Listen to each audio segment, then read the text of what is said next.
এখন যে ঘটনাটি আপনাদের সাথে শেয়ার করবে তার নাম মোহাম্মদ সোহানুর রহমান সজীব। ওনার বাড়ি নাটোর জেলার বাগাতিপাড়া থানায়। চলুন ঘটনা শুনে আসি। উনি দুটি ঘটনা পাঠিয়েছেন, একটি ওনার নিজের সাথে ঘটে যাওয়া, আরেকটি ওনার বন্ধুর সাথে ঘটে যাওয়া। ওনার নিজের সাথে ঘটে যাওয়া ঘটনাটি প্রথম শেয়ার করব। ওনার নিজের সাথে ঘটে যাওয়া ঘটনাটি ঘটেছিল 2013 সালে, এখন থেকে প্রায় 12 বছর আগে, কুরবানি ঈদের দিনে। তো উনি আর ওনার ফুফাতো ভাই দুজন নামাজ পড়ে কুরবানি করে সারাদিন ঘোরাফেরা করেছেন। যখন মাংস বানানো হয়ে গেছে, আত্মীয় স্বজনদের বাড়িতে দিয়েও এসেছেন। সব শেষে ওনার দাদার এলাকায় যাওয়ার কথা ছিল, দাদার বাড়ি এবং দাদা বাড়ির দিককার যে আত্মীয় স্বজনরা ছিল তাদের বাড়িতেও দিতে হবে। সেই অনুযায়ী বিকেলের পরে ওই গ্রামের দিকে গিয়েছেন। তো দাদা বাড়িতে মাংস দিয়েছেন, অন্যান্য আত্মীয় বাড়িতেও মাংস দিয়েছেন, সব পাশাপাশি আর কি, এই জন্য সময় লাগে নাই। এরপর চিন্তা করলেন যে একটু ঘোরাফেরা করি আর কি। এদিকে দাদা বাড়িতে গিয়েছেন, নিশ্চয়ই ঈদের দিন খালি মুখে আসতে দেবেন না, খাওয়া দাওয়া তারা করলেন।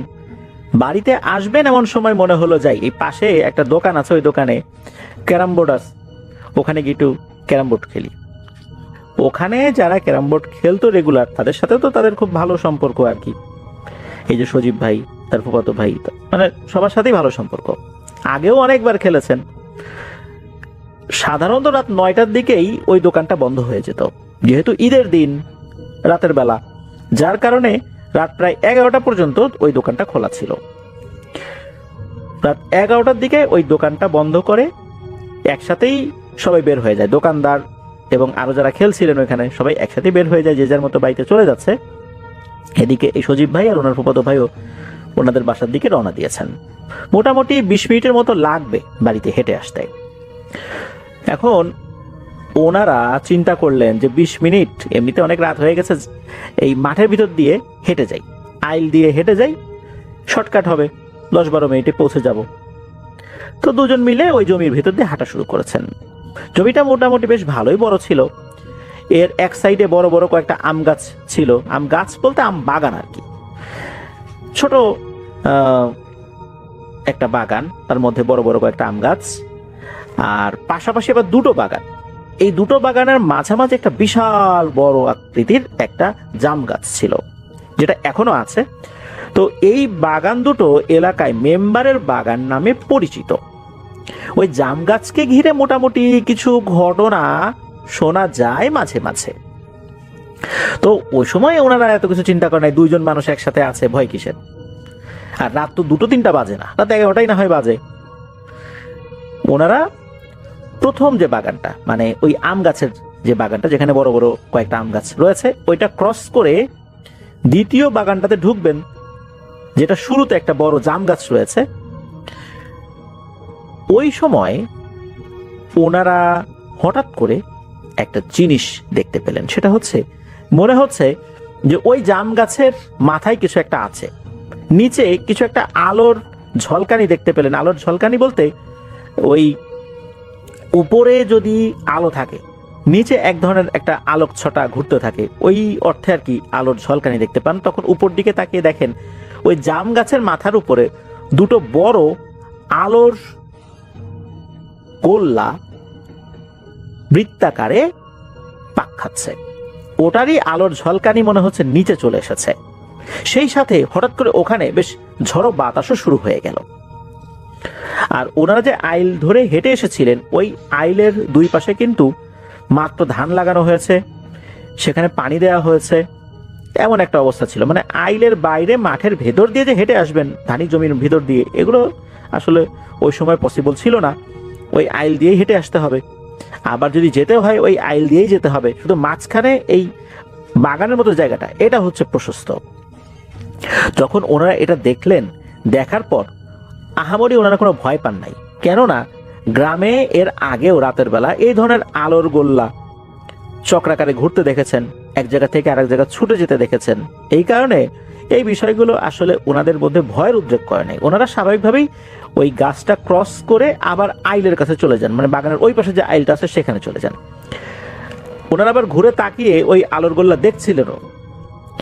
একসময় একে অন্যকে মজা করে বলছেন যে এই দেখ দেখ আলো এখনই এসে তোকে ধরবে, এখনই ধরলো। মানে একজন এরকম মজা করতে করতে সজীব ভাই কি করেছেন, উনি পা ফসকে ওই আইলের পাশ থেকে পাশে যে কর্দমাক্ত ধানি জমি সেখানে পড়ে গিয়েছেন। একদম কাদায় পানিতে মাখামাখি হয়ে গেছে। তখন ওনার ভাই হাত ধরে তাকে টেনে তুলেছে। এরপর ওনারা আবার হাসাহাসি করতে করতে সামনে আগানো যেই না শুরু করেছেন তখন ঘটে একটা ভয়ঙ্কর ঘটনা। ধপাস করে কোত্থেকে একটা কাঁচা গাছের ডাল এসে ওনাদের সামনে পড়ে। আইলের উপরে যদি এইভাবে হঠাৎ করে একটা কাঁচা ডাল এসে পড়ে কার না ভয় লাগবে।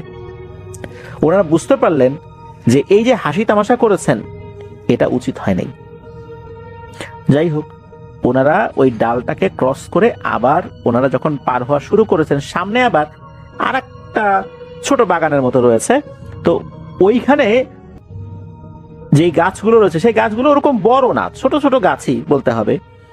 উচ্চতায় হয়তোবা সর্বোচ্চ 15 ফুট এরকম টাইপের বেশ কয়েকটা আম গাছ রয়েছে।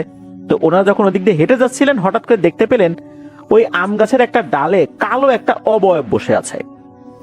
এটা কিন্তু দুইজনই দেখতে পেয়েছেন। এটা দেখার সাথে সাথে ওনারা ওখানে থমকে যান, আরে এইটা কি। এরপর কি হয়, ওই যে কালো অবয়বটা দূর থেকেই হি হি করে হেসে ওঠে আর নাকি গলায় বলে, কিরে কেমন লাগলো কাদার মধ্যে নাকানি চুবানি খেতে? খুব তো হাসি তামাশা করলি, হ্যাঁ? এখন দেখ কেমন লাগে। এই বলে কি করেছে, ওই ডাল থেকে একটা লাফ দিয়েছে। লাফ দিয়ে ওনাদের সামনে এসে পড়ে নাই, ওনাদের ডান সাইডে মাত্র 5 হাত দূরে এসে পড়েছে। ধপাস করে যে মাটির উপর এসে দাঁড়িয়েছে, মাটিটাও কেঁপে উঠেছে। ওই মুহূর্তে ওনারা দুজন তো আরো ভয় পেয়ে যান, এই বুঝি এসে ঘাড় মটকে দিল। তখন এনারা আর কোনো কিছু চিন্তা ভাবনা না করে সোজা বাড়ির দিকে দিয়েছেন দৌড়। দৌড় দিলেও ওই বাগান থেকে বের হয়ে আবার যখন আইলে উঠেছেন, এই আইলে তো আসলে পাশাপাশি দৌড়ানো যায় না, আইলের উপর দিয়ে সাবধানে হেঁটে যেতে হয়। ওই দৌড়ানোর সময় ওনারা বারবার পড়ে যাচ্ছিলেন কাদার মধ্যে, আবার উঠছিলেন আবার পড়ছেন। এইভাবে ওনারা বাড়িতে এসে পৌঁছেন। বাড়ির কাছাকাছি ওনারা চলে এসেছিলেন আর কি। তো বাড়ির যে মেইন গেট, এই গেটের সামনে এসে দুইজনই ধপাস করে গেটের উপরে পড়ছেন। প্রচন্ড জোরে শব্দ হয়, ওনারা দুজন হাঁপাচ্ছেন। এদিকে সজীব ভাইয়ের বাবা এই শব্দ পেয়ে উনি তাড়াতাড়ি উঠে এসেছেন যে কি হলো। গেট খুলে দেখেন এই অবস্থা, দুইজন কাদা পানিতে একদম মাখামাখি, চেহারাই বোঝা যাচ্ছে না। তখন জিজ্ঞেস করেন, এই কি হয়েছে তোদের? তখন সজীব ভাই খুলে বলেন যে এই যে বাগানে ভয় পেয়েছে তারা। ওনার বাবা তখন কি করলেন, যে ওনাদেরকে বললেন যে দ্রুত আমার সাথে চল, পুকুর ঘাটে চল, দুজনকে এখনই গোসল করতে হবে, কারণ তোরা ভয় পেয়েছিস। এই অবস্থায় ঘরে ঢুকলে ওই দুষ্টু জিনিসগুলো তোদের সাথে সাথে এই ঘরেও ঢুকে পড়বে, ওদেরকে এখান থেকে বিদায় দিতে হবে। এই বলে ওনাদের দুজনকে পুকুর ঘাটে নিয়ে গেলেন। উনি নিজে দাঁড়িয়ে থাকলেন ওখানে, যাতে কোনো ধরনের কোনো ভয় নতুন করে ওনারা না পান। এর মধ্যে ঘর থেকে ওনাদের জন্য পরিবারের অন্য সদস্যরা শুকনো কাপড় চোপড় নিয়ে আসলেন। এরপর দুজন গোসল করে তারপর ঘরে ঢোকেন। ঘরে ঢোকার পর এই সজীব ভাইয়ের আপন ফুপু, যিনি কোরআনে হাফেজা, উনি বাড়িতেই ছিলেন। উনি এই দুইজনকে দোয়া দুরুদ পড়ে রুকিয়া করে দেন। আল্লাহর রহমতে জ্বরও আসে নাই, কোনো সমস্যা হয় নাই। এই ঘটনা এখানেই শেষ। এরপর আসি পরের ঘটনায়। এই ঘটনাটি যার সাথে ঘটেছিল তার নাম হচ্ছে কাজল। সে পেশায় একজন ভ্যান চালক, আর এই কাজল এই সজীব ভাইয়েরই বন্ধু। ওনাদের যেই ঘর, এই ঘরের কয়েক ঘর পরেই হচ্ছে এই কাজল ভাইদের বাড়ি। মাঝে মাঝে একসাথে বসে ওনারা আড্ডা দেন সন্ধ্যার পরে, যখন এই কাজল ভাইয়ের কাজ টাজ থাকে না তখন বন্ধু বান্ধবের সাথে আড্ডা দেন। তো আড্ডা দিতে দিতে একটা ভয়ের ঘটনা উনি শেয়ার করেছিলেন, যেটা ওনার সাথে ঘটেছিল 2019 সালে। আর 19 সালে যখন এই ঘটনাটা ঘটে, রাত তখন আনুমানিক 1টা। ওই রাত্রে রাত 9:30টার দিকে উনি খাওয়া দাওয়া করে ঘুমানোর প্রস্তুতি নিচ্ছেন। যেহেতু ভ্যান চালান, ওনার ভ্যান কিন্তু তখন ব্যাটারি চালিত ছিল না, প্যাডেল দিয়েই চালাতে হতো। অনেক পরিশ্রমের কাজ কিন্তু এটা। উনি রাত 10টার মধ্যেই শুয়ে পড়েন, সকাল সকাল উঠে পড়েন। 9:30টার দিকে উনি শোয়ার প্রস্তুতি নিচ্ছেন, এমন সময় ওনার ফোনে একটা কল আসে। যেই নাম্বার থেকে কল আসে, এই নাম্বারটা ওনার ফোনে সেভ ছিল। উনি গ্রাম সম্পর্কে একজন চাচা হন, খলিল চাচা। খলিল চাচা ফোন করেছেন। খলিল চাচার ফোনটা রিসিভ করার পর খলিল চাচা বলে ওঠেন যে ওনার শাশুড়ি মারা গিয়েছেন, পরিবার নিয়ে এক্ষুনি শ্বশুরবাড়ি যেতে হবে। তো ওনার শ্বশুরবাড়ি ছিল হচ্ছে এই গ্রাম থেকে 11 কিলোমিটার দূরে অন্য আর একটা গ্রামে। এত রাত্রে গ্রামে গাড়ি ঘোড়া তো অ্যাভেলেবল না, তখন কি আর করা, কাজল ভাইকে যেতে হবে ভ্যান নিয়ে। ওনার প্যাডেল চালিত ভ্যান, যেতে তো একটু সময় লাগবে, 10-11 কিলোমিটার। তো কাজল ভাই মোটামুটি নিজেকে প্রস্তুত করে নিয়ে রাত 10টার দিকে এই খলিল চাচার বাড়ির উদ্দেশ্যে বেরিয়ে যান। খলিল চাচার বাড়ির সবাই মোটামুটি রেডি হয়েছিল, যারা যারা যাবেন ওই রাতের বেলা তারাও ভ্যানে উঠে বসেন। এরপর কাজল ভাই ভ্যান চালানো শুরু করেন। যেহেতু যাত্রী সংখ্যা ভ্যানে একটু বেশি ছিল, চালাতে কিছুটা তো কষ্ট হচ্ছিলই। ঘন্টা 2 লেগে যায় এই 11 কিলোমিটার পথ যেতে। তো যখন ওনারা পৌঁছেছেন রাত 12:30টার মতো বাজে, এখন মরাবাড়ি সবাই কান্নাকাটি শুরু করেছেন। ওদিকে খলিল চাচা বলছেন যে কাজল তুই এখন চলে যাবি, এত রাতের বেলা আবার এতটা পথ, তুই থেকে যা এখানে, সকালবেলা যাস।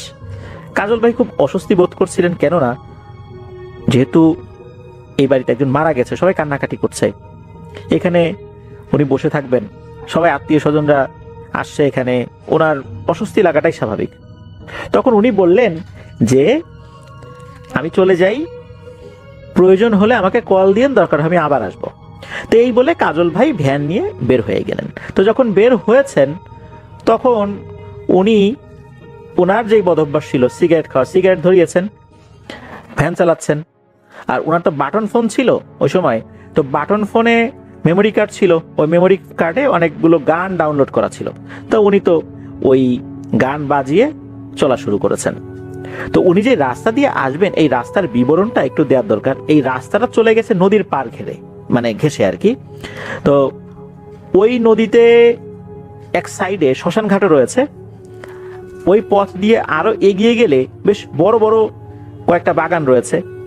নাটোরের বিভিন্ন উপজেলাগুলোতে কিন্তু প্রচুর আম বাগান রয়েছে, আম বাগান, লিচু বাগান, এগুলো কিন্তু ওই এলাকায় প্রচুর দেখা যায়, একটু দূর দূরেই এগুলো দেখা যায় আর কি।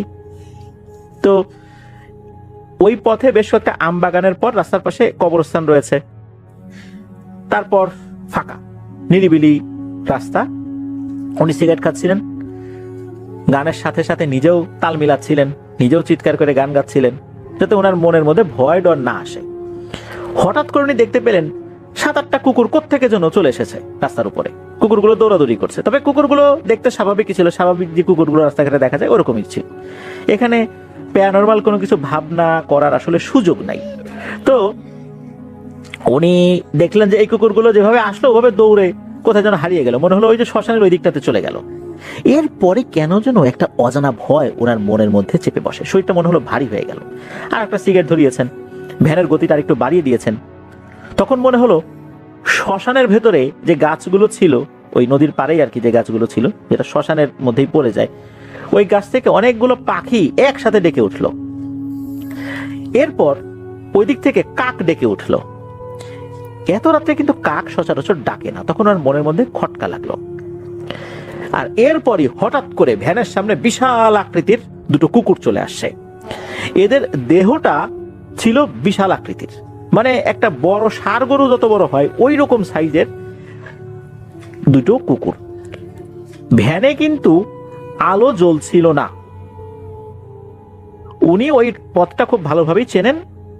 মোবাইলে ওনার লাইট ছিল, মোবাইলের সামনের দিকে ফ্ল্যাশ লাইটটা থাকে না, ওই বাটন ফোনেরও কিন্তু বেশ কিছু ফিচারগুলোতে এই জিনিসগুলো ছিল আর কি। তো ওনার বাটন ফোনে ওরকম লাইট ছিল, তবে ওই সময় লাইটটা বন্ধ ছিল আর কি। মাঝে মাঝে উনি জ্বালাচ্ছিলেন কোনো সমস্যা হলে আর কি, এমনিতে জ্বালাচ্ছিলেন না। ওই মোবাইলের চার্জ খুব একটা বেশি ছিল না, কারণ রাতের বেলা হঠাৎ করে ওনার ফোন আসছে, উনি চলে আসছেন, সারা রাত চার্জ দেওয়ার সুযোগ উনি পান নাই, যার কারণে মোবাইলের যে ফ্ল্যাশ লাইটটা এটা উনি দরকার ছাড়া জ্বালাচ্ছিলেন না। তো ওই সময় কিন্তু বন্ধই ছিল ফ্ল্যাশ লাইটটা। হঠাৎ করে কুকুর দুটো যখন সামনে চলে এসেছে, কোনো আলো ওই কুকুরগুলোর চোখের উপর পড়া ছাড়াই ওই কুকুরগুলোর চোখ জল জল করছিল, লাল টকটকে জল জল করছে একদম। আর এরা এসে ভ্যানের সামনে এসে দাঁড়ায়, তবে ভ্যানের গতিরোধ যে করে রেখেছে বিষয়টা এরকম না, সামনে এসে দাঁড়ানোর পর আবার একপাশে সরে যায়। এরপর কি করে, এই কুকুর দুটো একটা ডান পাশে আসে আর একটা বাম পাশে যায়, কিছুক্ষণ এভাবে ভ্যানের সাথে চলে, হালকা দৌড়ায়, আবার যেটা বাম পাশে ছিল সেটা ডান পাশে আসে, আবার যেটা ডান পাশে ছিল সেটা ভ্যানের সামনে দিয়ে ক্রস করে আবার বাম পাশে চলে যায়। এভাবে এরা একে অন্যের অবস্থান পরিবর্তন করে। তখন এই কাজল ভাই চিন্তা করছেন যে আল্লাহ রে, কেন যেন চলে আসলাম, এর থেকে ওই খলিল চাচার কথা শুনলেই ভালো হতো, ওই বাড়িতে না হয় সারা রাত বসে থাকতাম। এর মধ্যে কি হয়, ওই ভ্যানটা মনে হচ্ছে অনেক ভারী হয়ে গেছে, ভ্যান চালানোটাই কষ্ট হয়ে যাচ্ছে। যেমনটা ছিল ওই ফেরাস, মানে যখন ওই খলিল চাচা শ্বশুর বাড়িতে যাবে তখন তখন ভ্যানে অনেকগুলো যাত্রী ছিল, মনে হচ্ছে হঠাৎ করে এই পরিমাণ যাত্রী উঠে বসেছে, ফেরার সময় ভ্যানটা ঠিক আগের মতো প্রথমবারের মতো ভারী হয়ে গেছে। ভ্যানের উপর যে কেউ একজন আছে এটা খুব ভালো করেই এই কাজল ভাই ফিল করছেন। উনি তো জোরে জোরে দোয়া দুরুদ পড়া শুরু করছেন, এবার গান গাওয়া বাদ দিয়ে। এখন এর মধ্যে উনি দেখেন আর একটা জিনিস, সামনে একটা বাগান, ওই বাগানের ভেতরে মনে হচ্ছে একটা আলো জ্বলছে। এই আলোটা উনি যখনই দেখেছেন দেখার সাথে সাথে উনি বলছেন যে ও ভাই ওখানে কে, ও ভাই এদিকে আসেন, আমার একটু সঙ্গ দেন, আমি মনে হয় একটু বিপদে পড়ছি, ভাই একটু এদিকে আসেন। তখন দূর থেকে আওয়াজ আসে, এ কে রে, ওখানে কে? তখন বলে আমি কাজল। বলে দাঁড়াও আসতেছি, ওইখানেই থাকো। তখন দেখা গেল সাদা ধুতি পরা, সাদা পাঞ্জাবি পরা, লম্বা চুলের একজন মানুষ সে এগিয়ে এসেছে, উচ্চতা স্বাভাবিক মানুষের মতোই, হাতে একটা হারিকেন আর একটা হাতে লাঠি। বলছে যে তুমি কে? তখন বলে যে ভাই আমি কাজল, আমি যে ভ্যান চালাই। তখন কাজল ভাই ওই লোকটাকে জানান যে এরকম দুটো কুকুর সামনে চলে আসছিল, সেগুলো অস্বাভাবিক আকৃতির ছিল। তখন ওই লোকটা বলল যে তোমার জন্য এখন কি করতে পারি বলো। তখন কাজল ভাই বলছে যে আপনি কোথায় যাবেন বলেন, আমি আপনাকে ফ্রিতে আগায় দিয়ে আসি, আপনি আমার একটু সঙ্গ দেন। তখন ওই লোকটা বলতেছে যে আমি তোমার কি সঙ্গ দিব, আমি তো এই বাগান পাহারা দিই, বাগান রেখে কি যাওয়ার সুযোগ আমার আছে? আমি তোমার যতটুকু উপকার করতে পারি, তুমি আসো, বসো এখানে আমার পাশে বসো, বেশি কিছু খাওয়াইতে পারবো না, একটু পানি খাওয়াইতে পারবো, একটু সময় জিরিয়ে নাও, এরপর চলে যাও, এছাড়া তো আমার আর কোনো কিছু করণীয় নাই। তখন কাজল ভাই সেটাতেই রাজি হলেন, তার সাথে গিয়ে বসলেন বাগানের ভিতরে ভ্যানটা এক সাইডে রেখে। ওই লোকটা বলছে যে এই দুইটা বড়ই অবাধ্য হয়ে গেছে, আমার কথাই শুনতে চায় না, এখন এরা আস্তে আস্তে শক্তিশালী হয়ে উঠছে আর আমার কথা অমান্য করে। তখন এই কাজল ভাই বলছে যে এই দুইটা বলতে কার কথা বলছেন? কই যে তুমি যে দুইটা কুকুর দেখেছো, এরা অতি দুষ্টু হয়ে যাচ্ছে দিনকে দিন, মানুষকে বিরক্ত করা শুরু করছে, আগে এতটা করতো না। তখন এই কাজল ভাই বলছে যে এই দুইটা আপনার পালিত কুকুর? ওই লোক বলতেছে হ্যাঁ। তখন কাজল ভাই বলতেছে যে এত বড় বড় কুকুর আপনি কোত্থেকে পাইলেন? আর এগুলো খাওয়াই খাওয়াই এত বড় করছেন, এগুলোকে আবার ছেড়েও দিয়ে রাখছেন, এরা তো মানুষকে আক্রমণ করবে, মানুষকেই তো খেয়ে ফেলবে, এত বড় আকৃতির কুকুর তো আমি আগে কখনো দেখি নাই, এগুলোকে বেঁধে রাখবেন যেন মানুষের উপর আক্রমণ না করে। তখন ওই লোকটা বলতেছে যে হ্যাঁ তুমি তো ঠিকই বলছো, এগুলোকে আসলে শায়েস্তা করতে হবে, তা না হলে কবে যে আমার উপরই এরা চড়াও হয়ে বসে আমি বুঝতে পারতেছি না। এরপর কাজল ভাই বলেন যে ঠিক আছে আমি তাহলে চলে যাই, অনেকক্ষণ তো হলো। তখন ওই লোকটা বলতেছে যে আরে কোথায় যাবা, থাকো, জিরায় নাও, পরে যাও। তখন কাজল ভাই বলতেছে যে না আমাকে চলে যেতে হবে, অনেক রাত হয়ে গেছে, আমি চলে যাই এখন।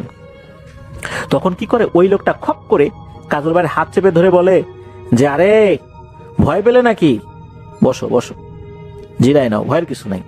যখনই ওই হাতটা চেপে ধরেছে তখন কাজল ভাই ফিল করেন যে এই লোকের হাতটা অনেক ঠান্ডা, এত ঠান্ডা মানুষের হাত হয় না। আর ওই সময় কিন্তু শীতকাল ছিল না যে অনেক রাত পর্যন্ত সে বাইরে হাঁটাহাঁটি করেছে, শরীর ঠান্ডা হয়ে গেছে, বিষয়টা এরকম না। তখন কাজল ভাই ওনার হাতটা জোর করে ছুটিয়ে নেন ওই লোকের হাত থেকে, এরপর ভ্যানের দিকে দিয়েছেন দৌড়, দৌড়ে ভ্যানের কাছে গিয়ে ভ্যান চালানো শুরু করেছেন। তখন পেছন থেকে পট্ট হাসি দিয়ে ওই লোকটা বলছে যে আরে কাজল এত ভয় পেলে চলবে, রাতের বেলা ভ্যান চালাতে পারবা তুমি, একটু জিরিয়ে যাইতা, ক্ষতি তো করতাম না। তো যাই হোক, উনি তো ভ্যান চালানো শুরু করছেন, মানে কাজল ভাই ভ্যান চালানো শুরু করছেন। কিছুক্ষণ চালানোর পর হঠাৎ করে বড় দুটো কুকুর আবার এই ভ্যানের পাশে চলে এসেছে, চলে আসার পর এবার সামনে এসে গতিরোধ করে দাঁড়িয়েছে। এরপর কাজল ভাই বুঝতে পারছেন ঘটনা কি। ওই কুকুর দুটোকে উদ্দেশ্য করে বলছে যে আমি তো আপনাদের কোনো ক্ষতি করি নাই, কেন আমার পথের সামনে চলে আসছেন, চলে যান আপনারা। এরপর এই কুকুরটা একে অন্যের দিকে তাকালো, এরপর ভ্যানের পেছনে চলে আসলো। পেছনে চলে আসার পর কাজল ভাই কিন্তু পেছন দিকে তাকান নাই, উনি ভ্যান চালানো শুরু করেছেন। হঠাৎ করে মনে হলো ভ্যানটা থেমে গেছে, মনে হচ্ছে পেছন থেকে এই ভ্যানকে কেউ টেনে ধরে রেখেছে। উনি কোনোভাবেই প্যাডেল দিয়ে আগাতে পারছেন না। তখন হঠাৎ করে পেছন থেকে গম্ভীর কণ্ঠে, একসাথে দুটো কণ্ঠ যদি চলে, একই কথা বলে, তখন কেমন শোনা যায়, এইভাবে বলে উঠলো যে আমাদের ওস্তাদ তোকে আশ্রয় দিয়েছে, তোর সাথে ভালো ব্যবহার করেছে, তাই তোকে কিছু বললাম না, যা এক্ষুনি বাড়ি যাবি, রাতের বেলা এই রাস্তায় একা একা আর কখনো আসবি না, আমাদেরকেও বিরক্ত করবি না। এইটা যখনই বলেছে হঠাৎ করে পেছন থেকে প্রচন্ড জোরে একটা ধাক্কা অনুভব করেন এই কাজল ভাই। মানে ভ্যানের পেছনে ধাক্কা দিয়েছে কেউ সজোরে, এত জোরে ধাক্কা দিয়েছে কোনো প্যাডেল দেয়া ছাড়াই অল্প সময়ের মধ্যেই উনি ভ্যান নিয়ে বাড়ির কাছাকাছি চলে আসছেন। মানে এত জোরে ভ্যান চলা শুরু করেছে, সেটা ওনার নিয়ন্ত্রণের বাইরে চলে যাচ্ছিল। কিছু সময় খুব জোরে ছিল, তারপর গতি কমা শুরু করেছে, একদম থেমে যেতে যেতে উনি ওনার বাড়ির কাছাকাছি চলে আসছেন। এমনিতে উনি ওনার বাড়ির কাছাকাছি ছিলেন। তো যাই হোক, এই ঘটনার পর কাজল ভাই আবার এলাকার একজন মুরব্বীর সাথে কথা বলেন যে ওনার সাথে এই ঘটনা ঘটেছে। তো সেই মুরব্বী জানান যে বহুদিন আগে ওই বাগানে একজন কবিরাজ থাকতো, বাগানটা পাহারাও দিত। তবে ওই কবিরাজের কিছু পোষা জিন ছিল যারা মানুষের উপকার করত। ওই কবিরাজও কখনো কারো ক্ষতি করেছে এটা শোনা যায় না, ওই জিনগুলো কাউকে ভয় দেখিয়েছে বা ক্ষতি করেছে এরকমটা শোনা যায় না। কোনো একটা অজ্ঞাত কারণে ওই কবিরাজ মারা যায়, আর তার দেহটা ওই বাগানের একটা গাছে ঝুলন্ত অবস্থায় পাওয়া যায়। অনেক মানুষ ওই দিক দিয়ে চলার সময় মাঝে মাঝে সাদা পোশাক পরিহিত একটা লোককে দেখে। ধারণা করা হয় ওই কবিরাজের সেই অনুগত জিনগুলোই এখনো ওখানে আছে, মানুষের খুব একটা ক্ষতি করে না, পারলে উপকার করে। ওরা দেখে যে যেই লোকটা যাচ্ছে এ ভালো মানুষ না খারাপ মানুষ। যদি মনে হয় ভালো মানুষ তাহলে কিছু করে না, আর যদি খারাপ মানুষ মনে করে তাহলে ভয় ভীতি দেখায় মাঝে মাঝে, তবে সেটা মারাত্মক লেভেলের ক্ষতিকর কিছু না।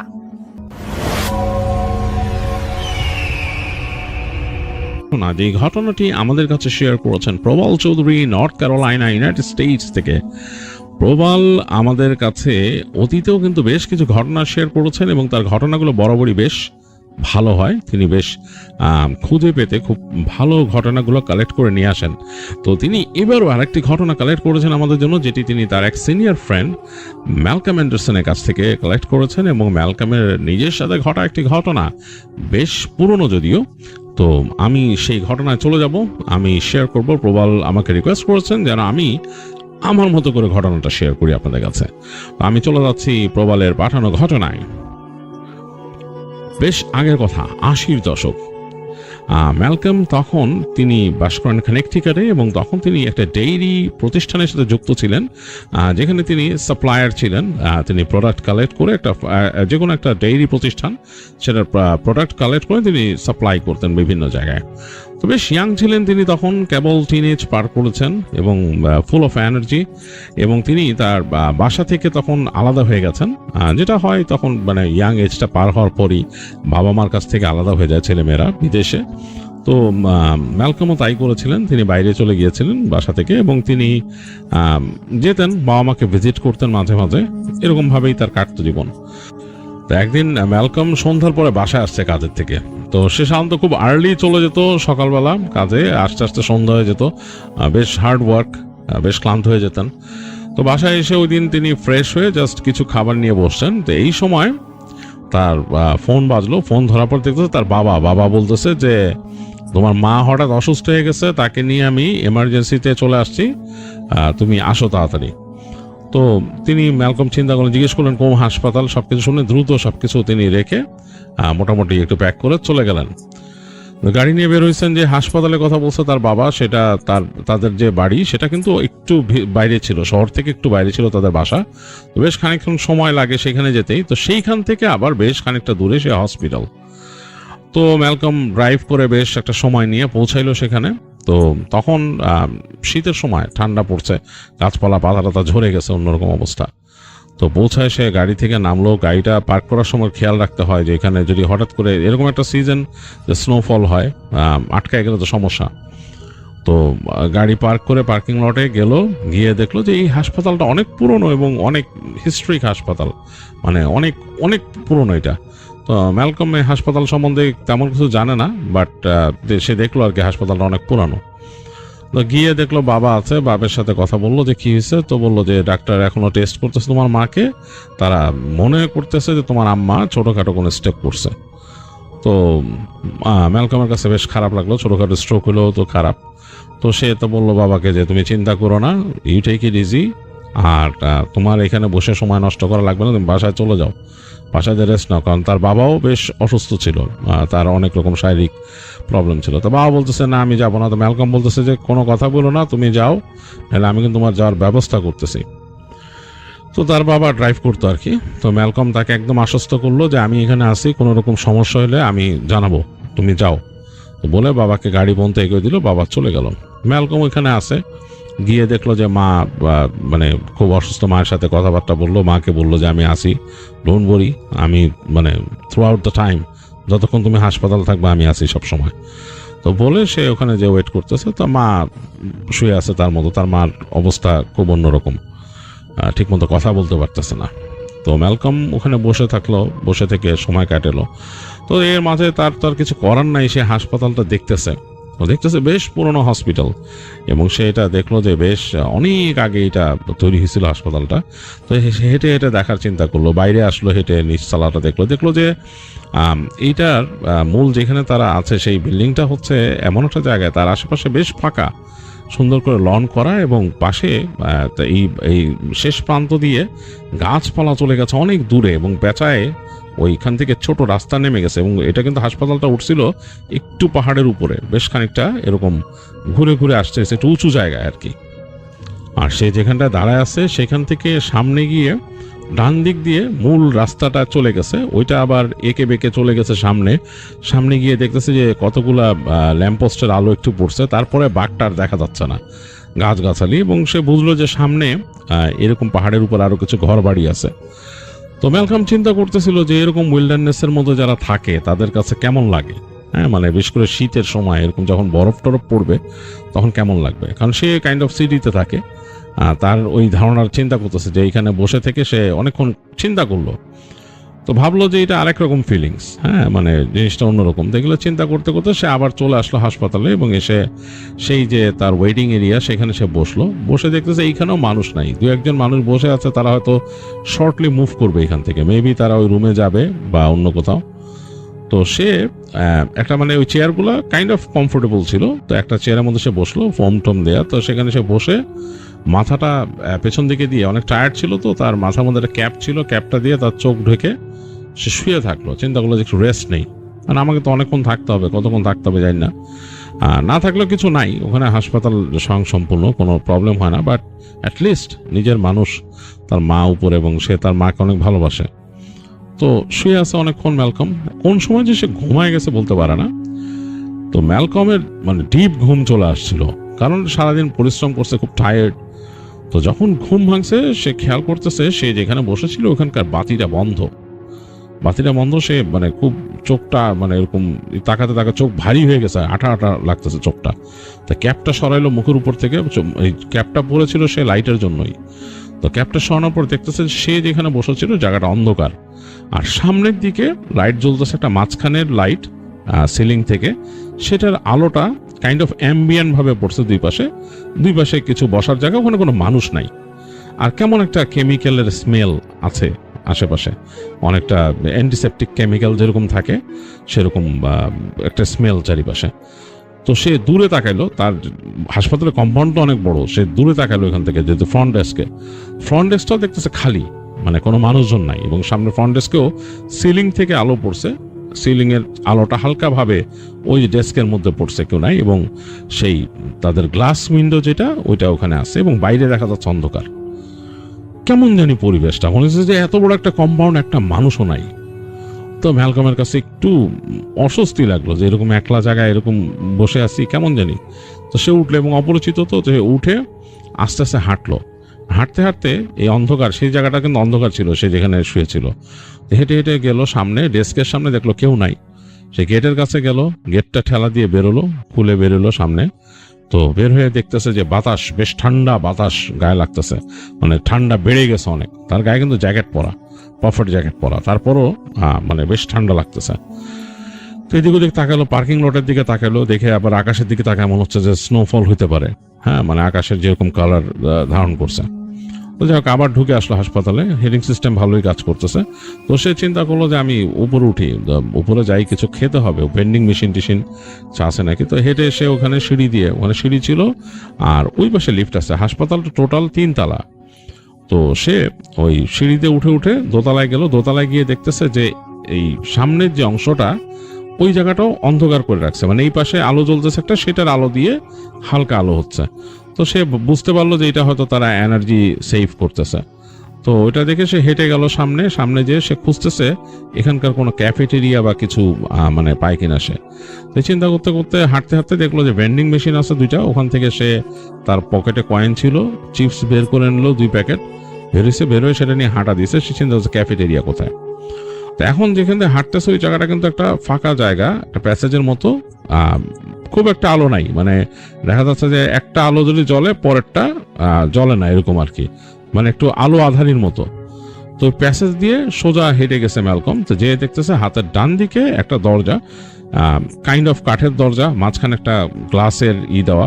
তো সে মনে করলো যে এইটা হইতে পারে এই ক্যাফেটেরিয়া, মোস্ট প্রবাবলি, কারণ ওইটার সামনে আলো আছে, মানে ওই যেই দরজাটার সামনে। সে ভাবলো হয়তো এখানে আসে মানুষ। তো সে যে নবটা ধরে ঘুরাইলে দরজাটা খুলে ফেললো। খোলার পর মনে হচ্ছে ভিতরে অন্ধকার। তো তারপরও ম্যালকম ঢুকছে ভিতরে।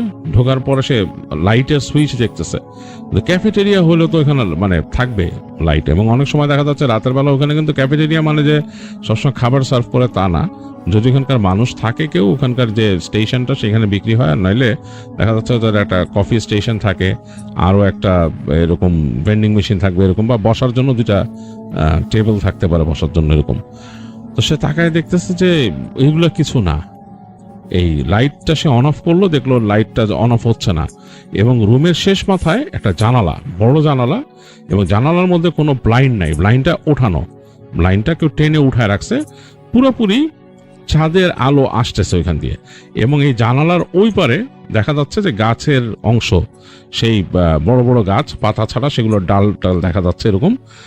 আর 2 পাশে সে তাকায় দেখতেছে যে কিছু ইনকিউবেটর রাখা, মানে যে বাচ্চাদের যে ইনকিউবেটর থাকে বাচ্চাদের রাখার জন্য, সেই ইনকিউবেটর, খালি ইনকিউবেটর, মানে এগুলোর মধ্যে কেউ নাই, কিছু নাই, মানে খালি ইনকিউবেটর রাখা, মানে পাশে করে রাখা, মানে এগুলো হয়তো কোনো কাজে লাগে না এখন, বা সামথিং লাইক দ্যাট, নষ্ট বা কিছু কাজে লাগে না, বা এগুলো এক্সেস এখানে রাখা হয়েছে। এটা মনে হয় kind of a store room. সে মনে করলো যে মেডিকেল ইকুইপমেন্ট মনে হয় এখানে স্টোর করা হয়, বা আই ডোন্ট নো, কোনো এক সময় হয়তো এটা ছিল, নিকিউ ছিল, হ্যাঁ, মানে যেখানে নিওনেটাল কেয়ার ইউনিট ছিল, এখন নাই।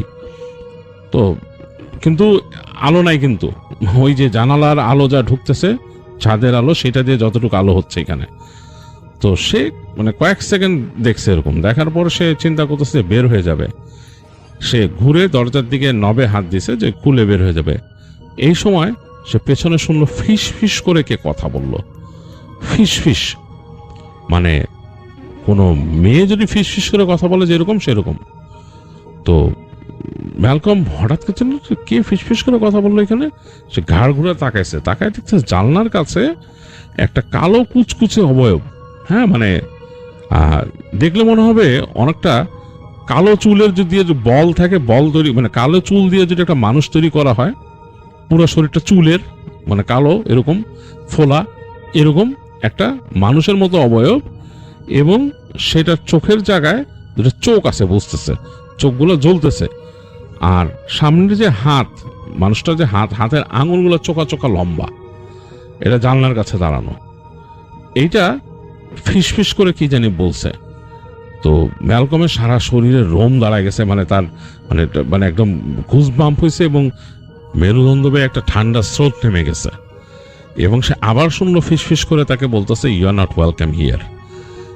এটা যে এমনভাবে বলছে ফিসফিস করে, তার কাছে ভয় লেগে গেছে। মনে হচ্ছে যে ওইখান থেকে শব্দটা বলতেছে তার কানের পাইতে চলে যাচ্ছে, এবং ওই যে ফিগারটাকে সে দেখছে এই যে জানালার কাছে, এটাই তার কাছে প্রচন্ড রকমের ভয় লাগছে।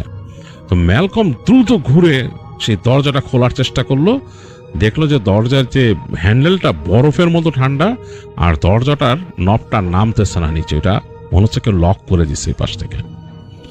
ম্যালকম ভয়ের চোটে মানে প্রচন্ড ভয় পেয়েছে, সে দ্রুত ঘুরছে, ঘুরে দরজার দিক পিঠ দিয়ে সে সামনে তাকাইলো, দেখলো তার খুব কাছেই সে অবয়বটা, তার খুব কাছেই, এবং কেমন একটা স্মেল, মানে ওইটার থেকে কেমন একটা স্মেল আসতেছে। ম্যালকমের কাঁধের মধ্যে ওইটা হাত রাখলো, ম্যালকম পুরা অনুভব করলো মনে হলো তার কাঁধের একটা পাশ পোড়াই দিতেছে কেউ, মানে গরম কিছু দিয়ে তার কাঁধের মধ্যে টাচ করছে।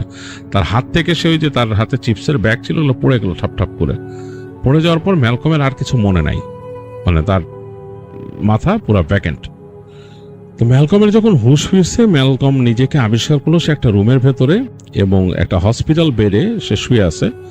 তো সে তাড়াতাড়ি উঠে বসলো, উঠে বসে তাকাচ্ছে আশেপাশে। তো ইউজুয়াল হসপিটাল যেরকম হয় সেরকম লাগে নাই তার কাছে। তার কাছে দেখে মনে হলো যে এই যে বিছানাটা এসে শুয়ে আসছিল ওইটা বেশ মানে শক্তপোক্ত অন্যরকম বিছানা। তো সে উঠে দেখতেছে যে বিছানাটা মাটির সাথে যে ফ্লোর আছে সে ফ্লোরের সাথে নাট দিয়ে লাগানো, মানে শক্ত করে আটকানো। তো ম্যালকম চিন্তা করছে আমি বিছানায় কেমনে আসলাম, এবং দেখলো রুমের মধ্যে আলোটাও বেশ কম এবং রুমের চারপাশ খেয়াল করলো যে তার ওখানে যাওয়ার মতো কোনো জায়গা নাই, হ্যাঁ মানে পুরা অন্যরকম। তো সে দেখতেছে যে ওই রুমের সামনে, মানে সেই যে রুমে আছে সামনে একটা কাচের এরকম উইন্ডোর মতো আছে। তো সে দেখতে পাচ্ছে না কিছু, মনে হইতেছে এটা আয়না। তো ম্যালকম তাড়াতাড়ি উঠে গিয়ে দরজা খোলার চেষ্টা করলো, দেখলো দরজাটা লক। তো ম্যালকম যে ওই যে আরেকটা দরজা পাইছে রুমে সেটা খুললো, খুলে দেখে বাথরুম, এবং সেই বাথরুমের যেই মিরর, সেই মিররটা মিরর না, ওইটা ফিক্সড একটা স্টিলের মতো রিফ্লেকটিভ জিনিস, যেটা মানে খোলা যাবে না, কাঁচ নাই ওইখানে। তো ম্যালকম বোঝার চেষ্টা করতেছে সেইখানে কিভাবে আসে, এবং সে দেখলো সেটা গাউন পরা গায়ে। তো সে ওখানে বের হয়ে যায়, সে চিৎকার করা শুরু করলো, হ্যালো সামবাডি হেল্প মি বলে সে নক করা শুরু করলো দরজার মধ্যে। কোনো সাড়া শব্দ নাই। কতক্ষণ পর্যন্ত সেরকম ট্রাই করলো, বসে থাকলো, এবং সে একদম আপসেট হয়ে বসে থাকলো। অনেকক্ষণ পর দেখলো দুজন লোক আসছে, দরজা খুললো, বেশ মানে বলিষ্ঠ মানুষ দুজন। হসপিটালে তাকে এসে বলতেছে যে তোমার হুঁশ ফিরছে, তোমার কি অবস্থা, কি ঘটনা কি, বলে দুজন দরজা লাগাই দিছে। তো একজনের হাতে তার প্রেশার মাপার মেশিন এরকম নিয়ে আসছে। তো ম্যালকম বলছে আমি কোথায়, তো বলছে ওকে রিল্যাক্স, তুমি রিল্যাক্স করো, তুমি এখন এটা একটা ফ্যাসিলিটির মধ্যে আসো, তোমাকে এখানে আনা হয়েছে কারণ তোমার ইভ্যালুয়েশনের জন্য, তোমার মেন্টাল স্টেট ইভ্যালুয়েশনের জন্য। ম্যালকম বলতেছে আমি কি করছি, বলে তুমি কি করছো, তোমার কিছু মনে নাই, বলে না। বলে তারা প্রেশারটা নিয়ে নেই। তো তার ব্লাড প্রেশার দেখলো, তার মানে টেম্পারেচার এগুলো মনিটর করে লোকগুলা চলে যাবে। তো লোকটা তখন বলতেছে তোমার কি আসলে কিছু মনে নাই? ম্যালকম বলতেছে না আমার কিছুই মনে নেই, আমার যা মনে আছে যে আমি একটা হসপিটালে ছিলাম, আমার মাকে দেখতে গেছিলাম এবং সেইখানে আমি একটা রুমে আটকা পড়ছিলাম এবং একটা উদ্ভট জিনিস আমি দেখছি, এবং তারপর আমার আর কিছু মনে নাই। তো লোকটা বলল মানে যে লোকটা আসে সেটা কৃষ্ণাঙ্গ একটা লোক, আর তার সাথে আরেকজন সাদা আছে। তো দুইজনে কথা বললো আস্তে আস্তে নিচু স্বরে, একটু দূরে যে। তারপর এই যে কৃষ্ণাঙ্গ লোকটা বললো যে লিসেন, তোমাকে আমি বলি কিছু কথা, এটা শোনো। তুমি খুব উইয়ার্ড একটা কাজ করছিলা, তুমি যে ওই হসপিটালে ছিলা সেইখানে তুমি নার্সকে মারতে গেছিলা। তো সে বলে মানে? ম্যালকম বলতেছে মানে আমি কিছু বুঝতেছি না। বলে ওইখানে তুমি হাসপাতালে ছিলা, as we got the report যে তুমি হাসপাতালে ছিলা তোমার মায়ের সাথে, and on that very night তুমি অন্য একটা ফ্লোরে ঘাপটি মেরেছিলা হাসপাতালের। সেখানে যখন নার্স আসছিল, ডিউটি নার্স, তুমি একটা ধারালো কেচি নিয়ে তার দিকে ছুটে আসছিলে তাকে আঘাত করতে, এবং তুমি বেশ বিভৎস রকম চিৎকার করতেছিলা। এবং তোমাকে তখন ওই নার্স যখন দৌড়ায় নার্সের পেছনে পেছনে, তখন তার চিৎকার শুনে সিকিউরিটির লোকরা দৌড় দিয়ে আসে, এসে তোমাকে আটকায় ফেলে। তুমি লাকিলি তাকে হার্ট করতে পারো নাই। তো তুমি হাসতেছিলে এবং বিভৎস রকমের চিৎকার করতেছিলা। তো তোমার মেন্টাল স্টেট নিয়ে সবাই সন্দিহান ছিল যে তুমি নিশ্চয়ই মেন্টালি কোনো পেশেন্ট বা সমস্যা আছে তোমার। তো তোমাকে নিয়ে আসা হয় তখন ওখান থেকে, এবং তুমি যখন আমাদের এখানে আসো, এখানে আসার পরও কিন্তু তুমি উদ্ভট আচরণ করতেছিলা। তোমাকে কিন্তু বেঁধে রাখা হয়েছিল তোমাকে কন্ট্রোল করতে না পেরে, এবং তুমি অন্যরকম আচরণ করতেছিলা, অ্যাগ্রেসিভ করা। তো বলার পরে সে কৃষ্ণাঙ্গ লোকটা বলতেছে যে লিসেন মিস্টার ম্যালকম, তোমার সম্পর্কে পুলিশের কোনো রিপোর্ট এর আগের নাই, তুমি এরকম কোনো, তোমার এরকম রিপোর্ট নাই, তোমার কোনো মেন্টাল ইলনেসেরও কোনো রেকর্ড নাই আমাদের কাছে বা স্টেটের কাছে নাই, এরকম কোনো রেকর্ড নাই। বা তুমি কোথাও গেছিলা বা তোমার এরকম কোনো সমস্যা হয়েছিল বা তুমি আমাদের এইসব কারেকশন সেন্টারে আসছো, সেটার কোনো রিপোর্ট নাই। তো সুতরাং আমি তোমাকে এটা কেন বলতেছি জানো, কারণ যেই হাসপাতালে এই ইনসিডেন্টটা ঘটছে ওই হাসপাতাল সম্বন্ধে আমি কিছুটা জানি। সেই কৃষ্ণাঙ্গ বলতেছে যে আমি কিছুটা জানি যে ওই হাসপাতালে কিন্তু অনেক মানে প্যারানর্মাল কেসেস ঘটে। তো আমার কাছে এটা মনে হয়েছে এটা একটা প্যারানর্মাল কেসেস, এই কারণে কিন্তু তোমাকে আমি এরকম ডিটেলস শেয়ার করলাম। যাই হোক, তোমাকে যদি তোমার আরেকটা ভালো বুদ্ধি দেই, তুমি যদি এখান থেকে ছাড়া পেতে চাও, তুমি সেই ইকে বলবা যে তোমার যিনি তোমাকে ফার্স্টে যেদিন ইভ্যালুয়েট করছিল ডাক্তার, আনার পরে তোমার কিন্তু এর মাঝখানে 2 দিন চলে গেছে এবং এর মাঝখানে কিন্তু তুমি যতবারই উঠছো তোমার আচরণ অন্যরকম ছিল, এইবারই তোমাকে বেশ নর্মাল পাওয়া গেল। তো তুমি সেই ডাক্তার যিনি ইভ্যালুয়েট করবেন তাকে তুমি বলবা যে আমি ঠিক আছি, আমি কিছু একটা দেখে ভয় পাইছিলাম, অনেক প্যানিকড হয়ে গেছিলাম, এই কারণে এরকম হয়েছে, এরকম শান্ত হয় না, অ্যান্ড আই ডোন্ট নো কেন হয়েছে। তো ডাক্তার হয়তো তোমাকে যে চেক করবে, কিছু কিছু মেডিকেল চেক করতে পারে, কিছু ওষুধ দিতে পারে, but eventually he'll let you go, যদি তুমি নর্মাল আচরণ করো। তো ম্যালকম তখন বুঝতে পারে যে সে একটা ভেজালে পড়ে গেছে। হ্যাঁ, সে বলে যে আমার প্যারেন্টের সাথে কি আমার দেখা করতে দিবেন, আমার মা অসুস্থ ছিল। বলে তোমার মা সে ইজ ফাইন নাও, সমস্যা নাই, তাকে বাড়ি পাঠাই দিছে, সে বাসায় চলে গেছে অলরেডি, আর তোমার বাবা আসবে কালকে তোমার সাথে দেখা করতে। সো টেক কেয়ার এবং ঘুমাও, তোমাকে দেখতে চায় তারা, তো ঘুমাও, তোমাকে কিন্তু মনিটর করতেছে তারা। যাই হোক, ম্যালকম তাদের সাথে কথা বলে সে একটু ডিসাইড করে মাথায় এবং তাকে ঘুমাইতে দেয়। তো ম্যালকম ঘুমায়, ঘুমের মাঝে সে উল্টাপাল্টা স্বপ্ন দেখে এবং মানে ভয়ঙ্কর স্বপ্ন। সে স্বপ্নে দেখে যে তার বিছানার আশপাশ দিয়ে সেই যে সে কালো কুচকুচে চুলের মতো অনেকটা এরকম, এবং মানে সেটা চুল বা ধোঁয়া যেটাই বলে, গাঢ় অন্ধকার তার বিছানার আশপাশ দিয়ে ঘুরতেছে এবং সে কানের কাছে হাসি শোনে, তার কাছে কানের কাছে খ্যাক খ্যাক খ্যাক করে হাসে এবং তাকে নাকি এসে বলে যে have come for your soul.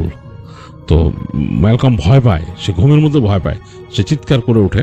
তো যাই হোক, তারপরে ম্যালকমের বাবার সাথে ম্যালকমের দেখা হয় পরদিন।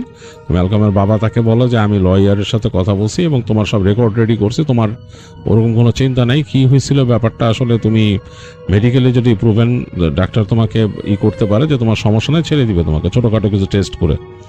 যাই হোক, ম্যালকম ওখানে এরকম 2-1 দিন থেকে তারপর ছাড়া পায় এখান থেকে।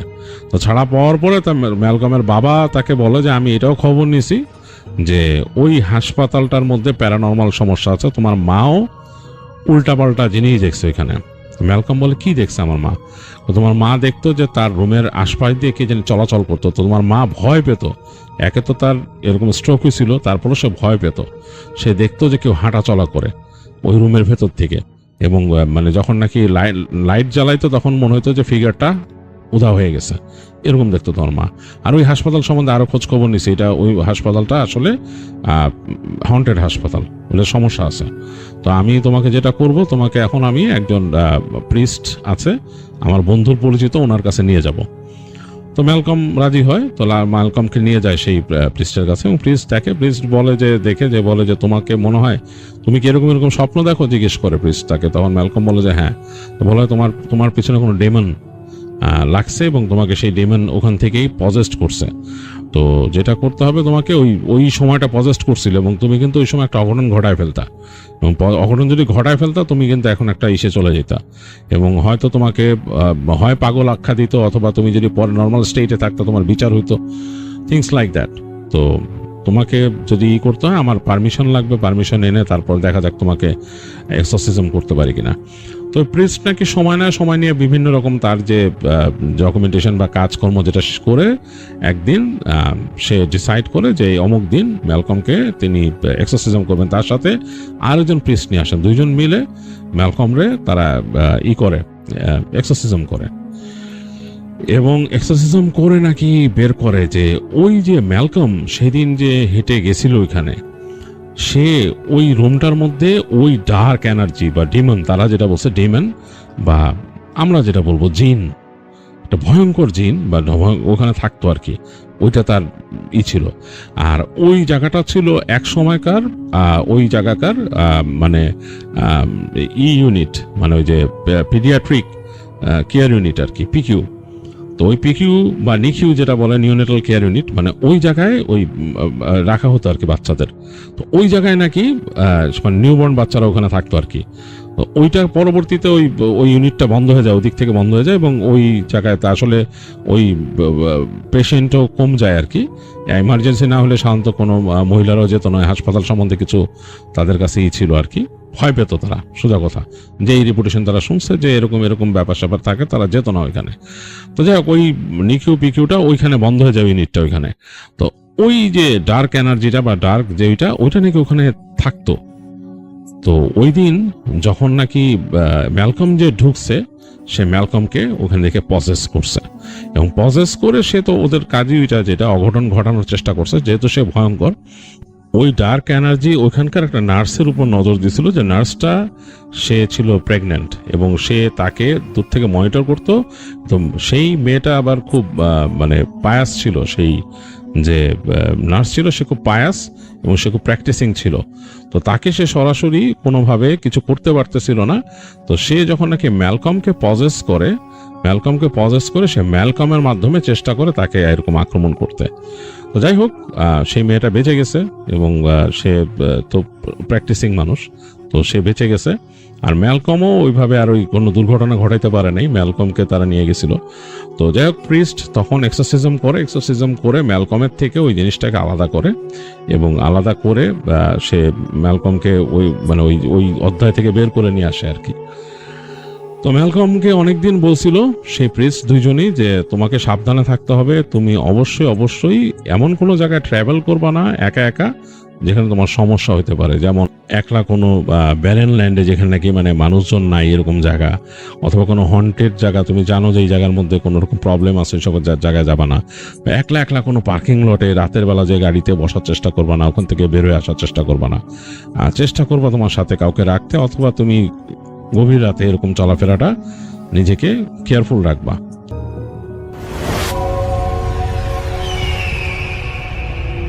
এখন যে ঘটনাটি আপনাদের সাথে শেয়ার করবে তার নাম আব্দুর রহমান। ওনার বাড়ি নোয়াখালী জেলার মাইজদি উপজেলায়। এই ঘটনাটি উনি শুনেছেন ওনার আম্মুর মুখ থেকে। আর ঘটনাটি ঘটেছিল এই আব্দুর রহমান ভাইয়ের দুঃসম্পর্কের এক ফুপুর ছেলের সাথে। ফুপুর ছেলের নাম রায়হান। এই রায়হান ছিল কোরআনে হাফেজ। ছেলেটি খুবই নম্র ভদ্র স্বভাবের ছিল। রায়হান সে একদিন বিকেল বেলা, তখন অবশ্য আসরের আজান দেয়নি, ওই সময় বন্ধুদের সাথে ক্রিকেট খেলছিল।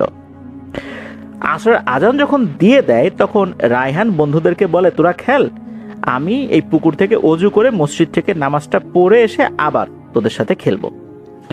এই কথা বলে সে পার্শ্ববর্তী যে পুকুরটা, এই পুকুরে অজু করতে চলে গেল। তার বন্ধুরা তো খেলছে। এদিকে আসরের নামাজ শেষ হয়ে সন্ধ্যা ঘনিয়ে আসছে, রায়হানের আসার আর নাম নাই। রায়হান কোথায় গেল? সন্ধ্যা হয়ে গেছে, রায়হান কিন্তু আসে না। সবাই বলছে, কিরে রায়হান আসলো না? ওর না নামাজ পড়েই চলে আসার কথা ছিল, এখন মাগরিবের আজান দিয়ে দিবে, রায়হান কোথায় গেল? এমত অবস্থায় রায়হানের পরিবারের সদস্যরা তারা রায়হানকে খোঁজার জন্য চলে আসে। কারণ রায়হান সাধারণত আসরের নামাজ পড়ার জন্য বাসা থেকে বের হতো, মাগরিবের আগ পর্যন্ত খেলাধুলা করতো, মাগরিবের নামাজ পড়ে বাসায় ফিরত। ও ওই দিন আসরের আগেই বাসা থেকে বের হয়েছিল। যেহেতু একটু আগে বের হয়েছে, কি করছে না করছে এই জন্য পরিবারের কয়েকজন সদস্য বের হয়ে আসে যে রায়হান কোথায়। ও যে বন্ধুদের সাথে খেলতো, তাদের খেলা প্রায় শেষ, মাগরিবের আজান দেবে ভাব ওই সময়। এমত অবস্থায় রায়হানের পরিবারের কয়েকজন সদস্য যখন আসে, এসে বলে রায়হান কোথায়, তখন বন্ধুরা বলে যে ও তো আসরের নামাজ পড়তে গেল, এরপর তো আর আসে নাই। আসরের নামাজ পড়তে গেল মানে? বলে হ্যাঁ, ও বললো যে এই যে পুকুরে অজু করে নামাজ পড়তে যাবে। তখন আসরের নামাজের সময় যেই কয়েকজন মুসল্লি ওই মসজিদে নামাজ পড়েছিলেন, এদের কয়েকজন রেগুলার ছিলেন, তো তাদের বাসাও আশেপাশেই ছিল। তাদেরকে জিজ্ঞেস করা হলো, রায়হান কি নামাজ পড়তে গিয়েছিল? ওরা বললো, কই না তো, আসরের নামাজের পর রায়হানকে তো দেখি নাই। এরপর তারা সন্দেহ করে পুকুরের পাড়ে গেল। পুকুরের পাড়ে গিয়ে একটা জিনিস তারা দেখতে পেল। রায়হান একটা গামছা নিয়ে বাসা থেকে বের হয়েছিল, ওই গামছাটাই পুকুরের পাড়ে রয়েছে। গামছা পুকুরের পাড়ে রয়েছে, রায়হান কোথায়? তখন কিন্তু সন্দেহ ঘনীভূত হয়। এরপর আরেকজন প্রতিবেশী, যার নাম হচ্ছে ফারুক, এই ফারুক লোকটা মধ্যবয়স্ক একজন মানুষ ছিলেন। উনি ডুব দিয়ে অনেকক্ষণ থাকতে পারতেন। অনেকক্ষণ বলতে স্বাভাবিক মানুষ 2 মিনিট থাকেন, 3 মিনিট থাকতে পারতেন, এরকম আর কি। তো উনি পুকুরে নামলেন, নেমে রায়হানকে খোঁজ করার চেষ্টা করলেন। উনি পুকুরের বিভিন্ন সাইডে প্রথমে হাঁটলেন চতুর্দিকে, রায়হান তার পায়ে বাঁধে কিনা। এরপর উনি বুঝতে পারলেন না, পুকুরের চতুর্দিকে রায়হান নাই। তখন উনি পুকুরের আস্তে আস্তে গভীরে যেতে থাকলেন। পুকুরটা যে খুব বেশি গভীর ছিল বিষয়টা এরকম না, একজন মানুষ ডুবে যেত, ডুবে যাওয়ার পর যদি হাত উঁচু করতো হাতটা ভেসে থাকতো, মানে এতটা গভীরতা। উনি পুকুরের ঠিক মাঝ বরাবর যখন গিয়েছেন, যখন ডুব দিয়েছেন, তখন নিচের দিকে সাদা কিছু একটা দেখতে পান।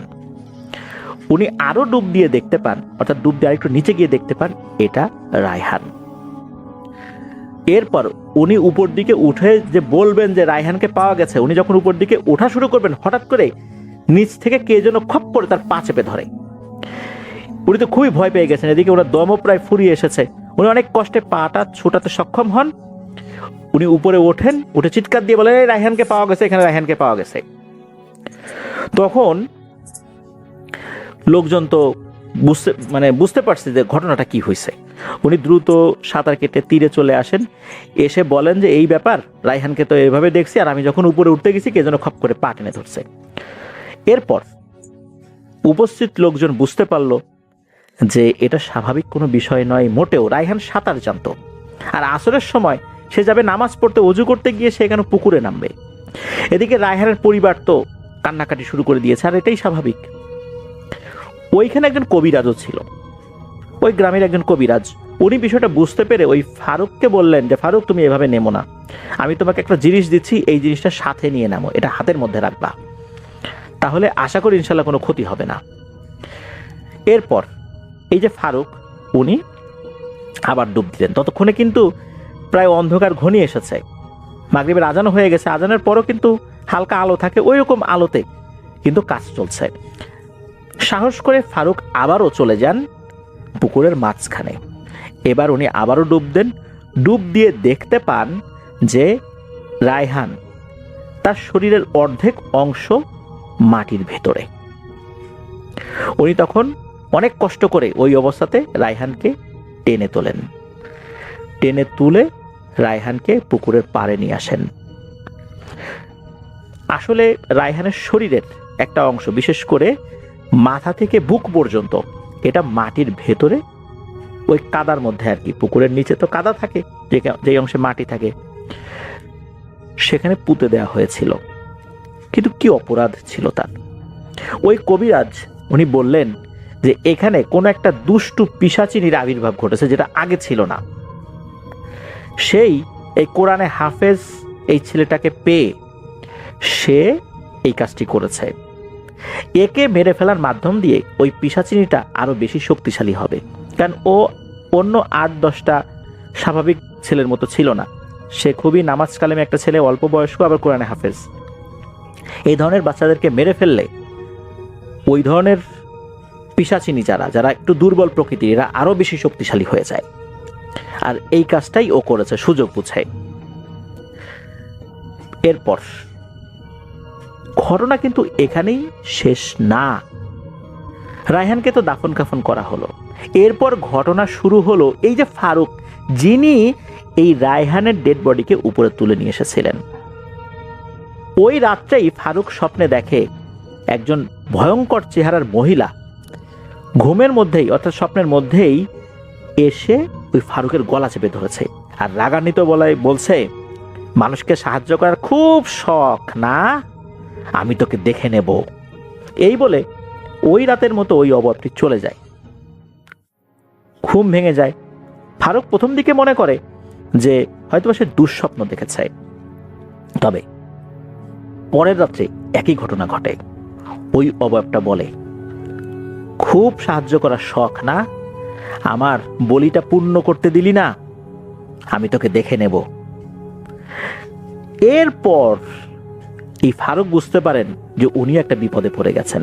উনি আবার ওই কবিরাজের কাছে যান, একই গ্রামের লোক তো সেই কবিরাজ, এই জন্য কবিরাজকে পেতে তো কোনো সমস্যা হয়নি তার। কবিরাজের কাছে গিয়েই সব কথা খুলে বলেন যে ওনার সাথে এই ঘটনা ঘটছে, ওই পুকুরে থাকা ওই পিশাচিনীটা এবার স্বপ্নের মধ্যে এসে তাকে বিরক্ত করছে। কবিরাজ উনি ওনার মতো করে রুকিয়া করে দেন, তার শরীর বন্ধ করে দেন। তো এরপরে আর একটা ঘটনা ঘটে, সেটা ফারুকের সাথে না, অন্য একজন লোক। উনি একদিন দুপুরবেলা গোসল করতে গিয়েছেন ওই পুকুরে। গোসল শেষে উনি যখন উঠতে যাবেন তখন ওনার পা নিচ থেকে কেউ যেন চেপে ধরেছে। উনি অনেক কষ্টে ওই অবস্থায় নিজের পা ছাড়িয়ে উপরে উঠে দিয়েছেন এক দৌড়।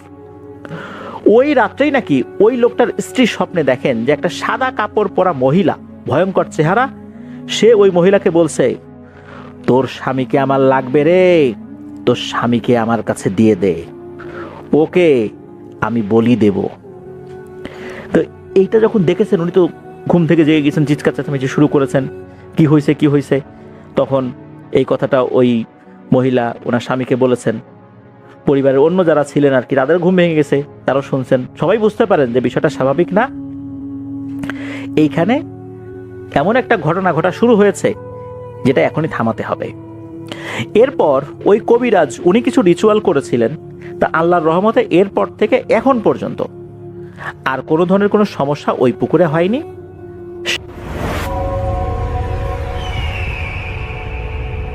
যিনি আমাদের ঘটনা পাঠিয়েছেন তিনি আমাদের সাজ্জাদ ভাই, তিনি সৌদি আরব থেকে আমাদের ঘটনাটি পাঠিয়েছেন। সেখানকার একজন ইলেকট্রিশিয়ানের কাছ থেকে তিনি ঘটনাটি সংরক্ষণ করেন। তো যার নাম রাকেশ ইন্ডিয়ার উত্তরপ্রদেশের লখনৌয়ের বাসিন্দা। এই ঘটনাটা রাকেশের নানির বাড়ির এলাকা। এক ব্যক্তি যার নাম অসীম বসাক তাকে কেন্দ্র করে। অসীমদের সেই গ্রামের নাম রামনাগার। ঘটনার বোঝার সুবিধার্থে প্রথমেই আমরা সেই রামনাগার গ্রামটির একটা ছোট্ট বিবরণ দিব। গ্রামটিতে এখন তেমন আধুনিকতার ছোঁয়া লাগেনি। সেখানকার মানুষজন কয়েকটা বাড়ি মিলে একটা বাথরুম ব্যবহার করত। গ্রামটি থেকে শহরের দিকে যেতে হলে তাদের নদী পার হতে হতো। তবে গ্রামের মানুষগুলো ছিল বেশ ধর্মভীরু। এভাবেই চলছিল সেখানকার মানুষের জীবন। এরই মাঝে একদিন বসাক পরিবার লক্ষ্য করে তাদের বাড়ির গণেশের যে মূর্তিটা ছিল সেটা নির্দিষ্ট জায়গায় নাই। সব জায়গায় খোঁজাখুঁজি চলা, সব জায়গায় খোঁজাখুঁজি করার পরও সেটাকে কোথাও পাওয়া যায় না। কিন্তু এলাকায় তো কোনো চোর নেই, তাহলে এই কাজ পরিচিতদের মধ্যে কেউ করেছে। তখনই তাদের মাথায় আসে এটা কে করতে পারে। আর সকাল থেকে অসীমকে দেখা যাচ্ছে না, তাহলে কি অসীম করলো? অসীম কোথায়? বাড়ির লোকজন ও প্রতিবেশী সবাই মলিন হয়ে উঠানে বসে আছে। একটু পর দেখা যাচ্ছে অসীম বাড়ির দিকে আসছে, তবে হাতে করে কিছু নিয়ে, যা সম্পূর্ণ কাপড় দিয়ে ঢাকা ছিল। তো সেই কাপড়ের ঢাকা জিনিসটা অসীম সরাসরি বাসার ভেতরে যে পূজার রুমে ঢুকালো এবং কাপড়টি সরিয়ে দেখালো তার হাতে একটি নতুন মূর্তি, যেটি ছিল একটা মনসা ঠাকুরের মূর্তি। ছোট একটা মূর্তি যেটা ছিল কাঠের তৈরি, তবে দেখতে চোখে লেগে থাকার মতো সুন্দর। তো এইটা দেখে পরিবারের লোকজন জিজ্ঞেস করলো, গণেশের মূর্তি কোথায়? জবাবে অসীম শান্ত গলায় বলে, ওকে দিনের আলো ফোটার আগেই বিসর্জন দিয়ে এসছি। আজ থেকে সবাই মনসা দেবীর পূজা করব। এই কথা শেষ হতে না হতেই অসীম হাঁটা শুরু করেছে এবং স্থান ত্যাগ করার জন্য। আর পিছ থেকে অসীমের বাবা অসীমকে টেনে মারধর শুরু করে দেয়। সেদিন অসীমকে বেশ মারধর করা হয় তার পরিবার থেকে। এক পর্যায়ে অসীম রাগ করে বাসা থেকে চলে যায়। পুরো একদিন খবর নাই। পরের দিন খুবই বৃষ্টি। এক লোক দেখে অসীম চুপ করে এক গাছের নিচে বসে আছে। সেই লোক অসীমকে বাসায় আনার জন্য ডাকে, কিন্তু অসীম আসতে চায় না। পরে লোকটা অসীমের বাসায় খবর দেয়। তো অসীমের বাসা থেকে সবাই আসে সেখানে অসীমকে বাড়ি ফিরিয়ে নিতে। এরপর সবাই মানিয়ে অসীমকে বাসায় নিয়ে আসে আর কি। তবে অসীমের মধ্যে একটা জিনিস লক্ষ্য করে সবাই, অসীম হঠাৎ করে শুদ্ধ ভাষায় কথা বলছে, আর কথাগুলো বলার সময় একটু নাকে বাজছে। মানে আমরা যেটাকে নাকি ভাষায় কথা বলা অথবা নাকে গোঙানো বলি, এটাকে সবাই স্বাভাবিকভাবে নেয়। যেহেতু বৃষ্টিতে ভিজেছে আর একদিন পর ফিরে এসছে, তাই হয়তো বা এরকম হতে পারে।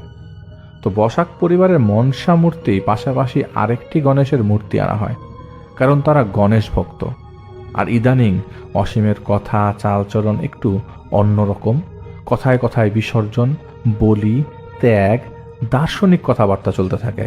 আর তার মাঝে এক আধ্যাত্মিকতার ভাব অনেকেই লক্ষ্য করে। এমন এমন কথা বলতো, মানুষকে অবাক করে দিত। যেমন অন্যদের মনের কথা, অন্যদের গোপন কথা, যা অসীমের জানার কথা না, আগে কে কি করেছে। তাছাড়া অসীম ইদানিং ভবিষ্যৎবাণীও বেশ সঠিকভাবেই বলছে, যা প্রতিনিয়ত সকলের নজর কাড়ে। লোকজন ভয়ে অসীমের কাছে তেমন ভিড়ত না, যদি কিছু উল্টাপাল্টা বলে দেয়। এভাবেই দিন যাচ্ছিল অসীমের। একদিন রাতে অসীমের মা টয়লেটের জন্য ঘরের বাইরে যাবে। যে কোনোভাবে তার চোখ অসীমের ঘরে যায়। তিনি দেখেন অসীম বিভিন্ন আকারে ভঙ্গিমায় নৃত্য করছে। অসীমের মা বলে, কিরে এসব কি করছিস? জবাব অসীমে বলেন, নর্তন বিসর্জন বাবুয়া, তুমি আমার জন্য নর্তন বিসর্জন করো। তোমার মনে যা চলছে সেখান থেকে একটা আশা আমি পূরণ করব। একটা পাঠা, 3টা আশা, আর একটা নর, সব আশা। অসীমের মা বিরক্ত হয়ে চলে যেতে থাকে। আর পেছন থেকে অসীম বলে, একবার 2 বোন মিলে সম্পত্তির জন্য নিজ বোনের জামাইকে মারার পরিকল্পনা করেছিলে বাবুয়া। পরে ভাবলে মেরে তো আর লাভ নাই, জামাইয়ের ছোট ভাই আছে। এই বাবুয়া, আমার পূজা করো, সব পেয়ে যাবি। এটা শুনে অসীমের মা সেখান থেকে দৌড়ে চলে যায়। আরেকদিকে অসীমের বোন অন্তঃসত্ত্বা অবস্থায় সে নিজ বাবার বাড়িতে বেড়াতে আসে। একদিন অসীম তার বোনের কাছে এসে তার বোনের পেটে হাত দিয়ে বলে, আচ্ছা বোন, তোর পেটে যে বাচ্চাটা সেটা মেয়ে নাকি ছেলে হবে? তবে বোন বলে, আমি তো জানি না ভাই। অসীম বলে, আচ্ছা তুই মেয়ে চাস নাকি ছেলে চাস? জবাবে বোন বলে, আমার তো একটা ছেলের খুব শখ। অসীম বলে, আচ্ছা যদি মেয়ে হয়? জবাবে বোন বলে, মেয়ে হলে আর কি করার? অসীম একটু ভেবে ফিস করে বলে, আচ্ছা ঠিক আছে, যদি ছেলে হয় তাহলে তুই নিবি, আর মেয়ে হলে আমি নিব, আর এর বিনিময়ে তোকে দাসী দিব। বোন হেসে মজা করে বলে, যেটাই হোক তুই রেখে দিস যা। অসীম বলে, পরে আবার কাঁদিস না কিন্তু। এ কথা বলে অসীম সেখান থেকে চলে যায়। একদিন রাতে অসীমের মা কোনো এক কারণে ঘর থেকে বের হয়েছে আর কি, দেখে কয়েকটা বিশাল সাপ অসীমের শরীরের উপরে ওটা নড়াচড়া করছে, আর অসীম সেগুলোকে আদর করে দিচ্ছে। অসীমের মা চিৎকার দেওয়ার চেষ্টা করে, কিন্তু পারে না।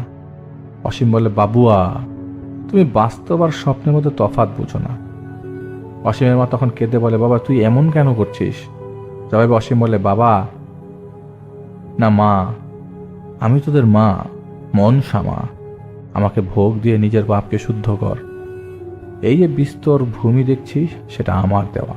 এই নদী আমার কথা শুনে, আর তুই কিভাবে না পারিস বল বাবুয়া?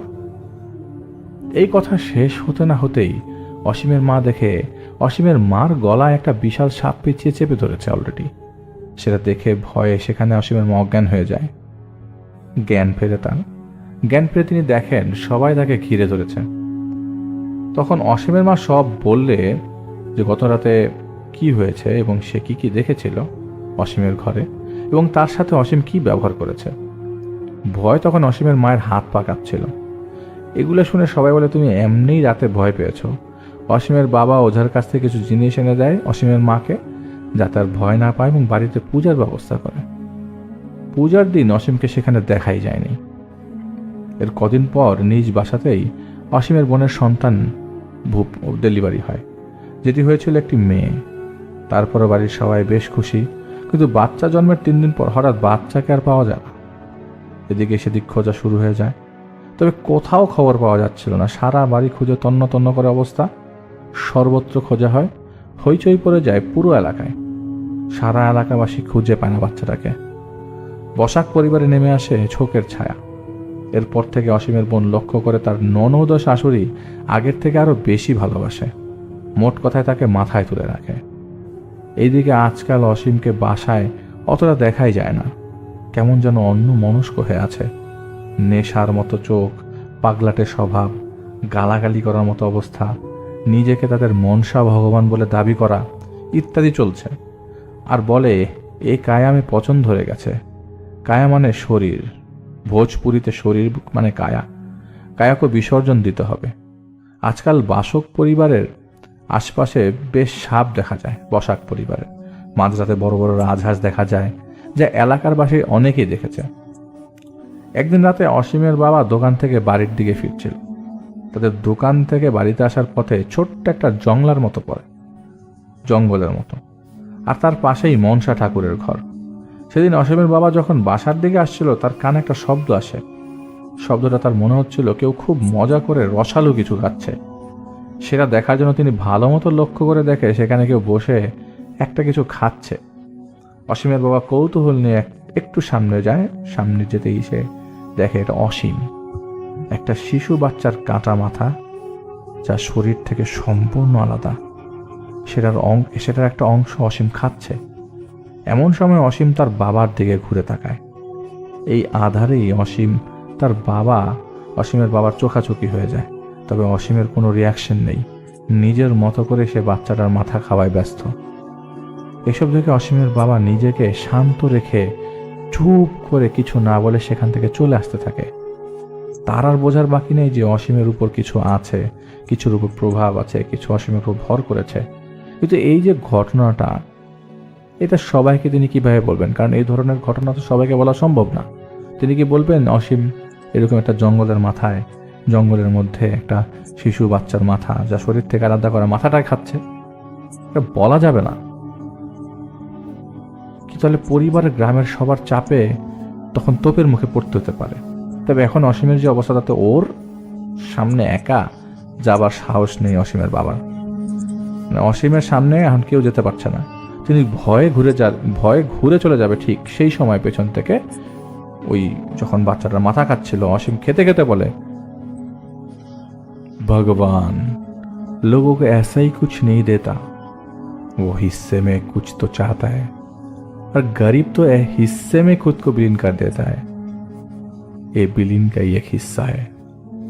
তুই যা ভাবছিস তা তো ঠিক, তুই যেটা পরিকল্পনা করছিস এর মাসুল পুরা গ্রামবাসী দিবে। তুই আমার দাস হয়ে যা, তোকে এই গ্রামের প্রধান করে দিব। জবাবে অসীমের বাবা বলে, আমাকে একদিনের সময় দাও, আমি চিন্তা করে জানাবো। অসীম তখন বলে ওঠে, এখানে ভাবার কি আছে? তুই শুধু বলে দেখ, এই গ্রামকে তোর হুকুমের গোলাম করে দেব। জবাবে অসীমের বাবা বলে, তারপরেও এত বড় কিছু একটা জিনিস চিন্তা করাই ভালো। এ কথা বলতে না বলতে তাড়াতাড়ি করে সেখান থেকে সে চলে আসে। কিন্তু তিনি বাসায় না যেয়ে সরাসরি তাদের গ্রামের পুরোহিতের কাছে চলে যায়, পণ্ডিতের কাছে চলে যায়। সেখানে গিয়ে পুরোহিতকে তার ছেলের সমস্যার কথা খুলে বলে। সবকিছু শুনে পুরোহিত বলে, তাহলে কাল সন্ধ্যায় কীর্তন বসাবো। আপনারা একটা কাজ করুন, আপাতত অসীমকে আটকে রাখুন। পুরোহিতের কথা শুনে অসীমের বাবা মা, চাচা সহ আরও কিছু লোকজন মিলে অসীমকে খুঁজতে বেরিয়ে পড়ে। এবারও অসীমকে পাওয়া যাচ্ছে না। অনেক খোঁজাখুঁজির পর অবশেষে অসীমকে পাওয়া গেল নদীর পাড়ে এক গাছের উপরে। সবাই মিলে ধরে নামাতে চেষ্টা করলে সবাইকে লক্ষ্য করে অসীম গায়ে এত শক্তি যে 4-5 জন ধরেও ওই পাশে ওই মুহূর্তে ধরে রাখতে পারছিল না। সবাইকে ঝাড়ি দিয়ে দৌড় দিতে চাচ্ছিল। তারপরে অনেক কষ্টে তাকে বেঁধে রাখা হয়। তার পরের দিন সন্ধ্যায় কীর্তনের আসন বসানো হয় মন্দিরে। সবাই গোল হয়ে বসে। বিভিন্ন খাবারের মধ্যে অন্যতম ছিল বিভিন্ন ধরনের মিষ্টি, আর সেখানে অসীমকে একটা গোল বৃত্তের মধ্যে বসিয়ে রাখা হয়। রাকেশের ব্যাখ্যা অনুযায়ী সবাই মন্দিরে বসে বিভিন্ন খাবার নিয়ে, বিভিন্ন ধরনের বাদ্যযন্ত্র নিয়ে তাদের দেবদেবীদের নামে ধর্মীয় গান গাওয়া, নাচা শুরু করে দেয়। এর মাধ্যমে এক আধ্যাত্মিকতা পায় তারা, যার মাধ্যমে কারো মধ্যে কোনো অশরীরী থাকলে চলে যায় কিংবা বোঝা যায় তার উপস্থিতি। কিছুক্ষণ কীর্তন হওয়ার পর অসীমের উপর একটা প্রভাব পড়ে, সেটা সবাই লক্ষ্য করে। হঠাৎ করে অসীম চিৎকার করে উঠে বলে, তোর এত সাহস কিভাবে হয় আমাকে ডাক দিস? ভোগের ব্যবস্থা করেছিস যে ডেকেছিস? তখন সেখানকার পণ্ডিত জিজ্ঞেস করে, কে তুই? কার কথা এখানে এসছিস? জবাবে অসীমের ভেতর থেকে শব্দ আসে, বলে, যার পূজারি তাকেই ভুলে গিয়েছিস? তোকে এখানকার পণ্ডিত কে করেছে? অসীমের মুখে এসব শুনে পণ্ডিত ক্ষিপ্ত হয়ে 2 জনকে দিয়ে অসীমের 2টা হাত ধরায়। একটা গামলায় কিছু কয়লা দিয়ে তার উপর শুকনো মরিচ আর তেজপাতা দিয়ে এক ধরনের ধোঁয়া তৈরি করে, আর আরও কিছু রিচুয়াল করে অসীমের নাকে মুখের সামনে ধরে সেই ধোঁয়ার গামলা। ধোঁয়া অসীমের নাকে যেতেই যন্ত্রণায় অসীম চিৎকার করতে থাকে।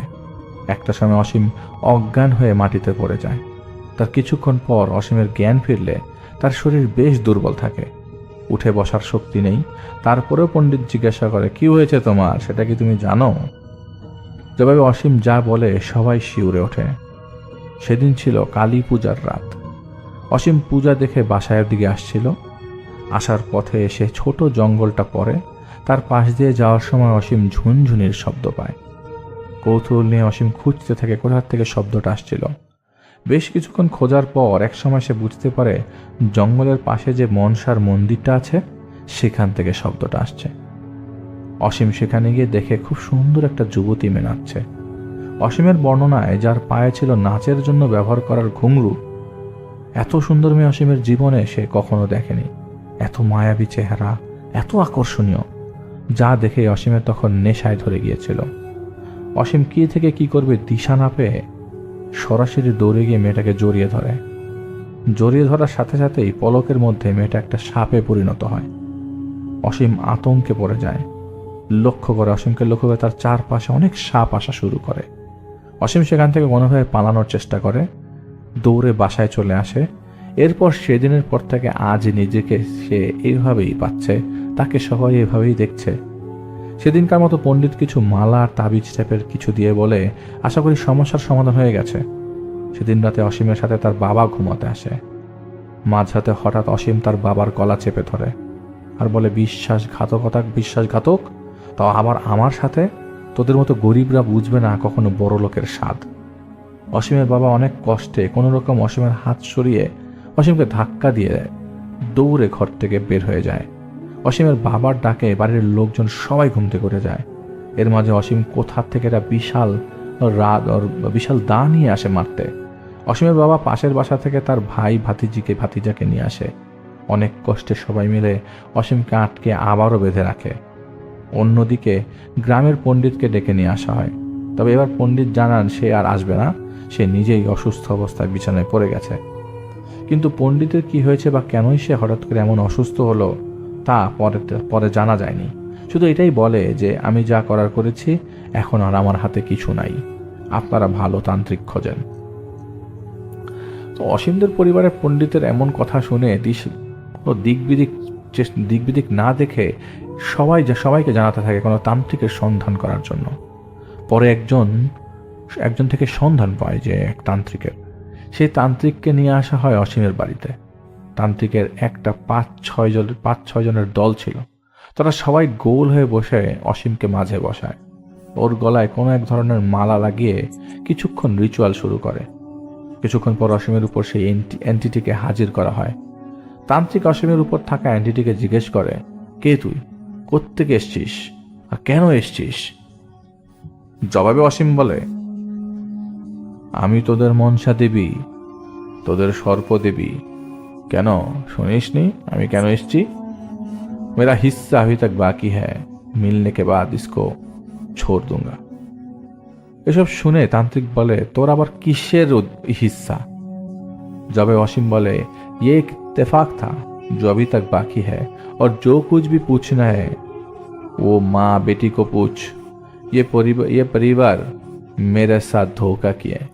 এই পরিবার আমাকে ধোঁকা করেছে এবং যা কিছু জিজ্ঞেস করার ওই মেয়ে আর মাকে জিজ্ঞেস কর। তো তান্ত্রিক বলে, ধোঁকেবাজ है तू, বল কি ইত্তেফাক হয়েছে? তখন অসীম বলে, এই মা আর মেয়ের সাথে ইত্তেফাক ছিল। আমি অসীমের মাকে তাদের সব সম্পত্তি পাইয়ে দিব আর মেয়েকে অনেক স্বর্ণ টাকা দিব, দাসী দিব, কিন্তু এর বিনিময়ে আমার 3টা নর ভোগ দিবে। কিন্তু ওরা মাত্র 2টা দিয়ে আর দেয়নি, এর মধ্যে থেকে একটা এখনো বাকি আছে। এই কথা শুনে অসীমের মা চিৎকার করে বলে, সব মিথ্যা। তখন অসীমের উপর থাকা এন্টিটি বলে, মনসা কখনো মিথ্যা বলে না। এই কথা শেষ হতে না হতেই তান্ত্রিক অসীমের গায়ে আঘাত দিতে থাকে। আঘাত প্রাপ্ত হয়েও সে অসীম হাসতে থাকে আর বলে, সত্য শোনার সাহস আছে তোদের? জবাবে তান্ত্রিক বলে, যা বলার তাড়াতাড়ি বল, কিসের বিনিময়ে তুই ওদেরকে ছেড়ে দিবি? এবার অসীমের ভেতরে থাকে সে এন্টিটি বলে ওঠে, আমার হিস্সা আমাকে বুঝিয়ে দে, আমি চলে যাব। তান্ত্রিক তাকে বলে, তুই যেটা চাচ্ছিস সেটা সম্ভব না। অসীম বলে, কে বলেছে সম্ভব না? ওই যে অসীমের মা, ওকে বল, ও সব ব্যবস্থা করে দিবে। আগেও সে সেভাবেই করেছে। তান্ত্রিক বলে, কিভাবে করেছে তুই বল।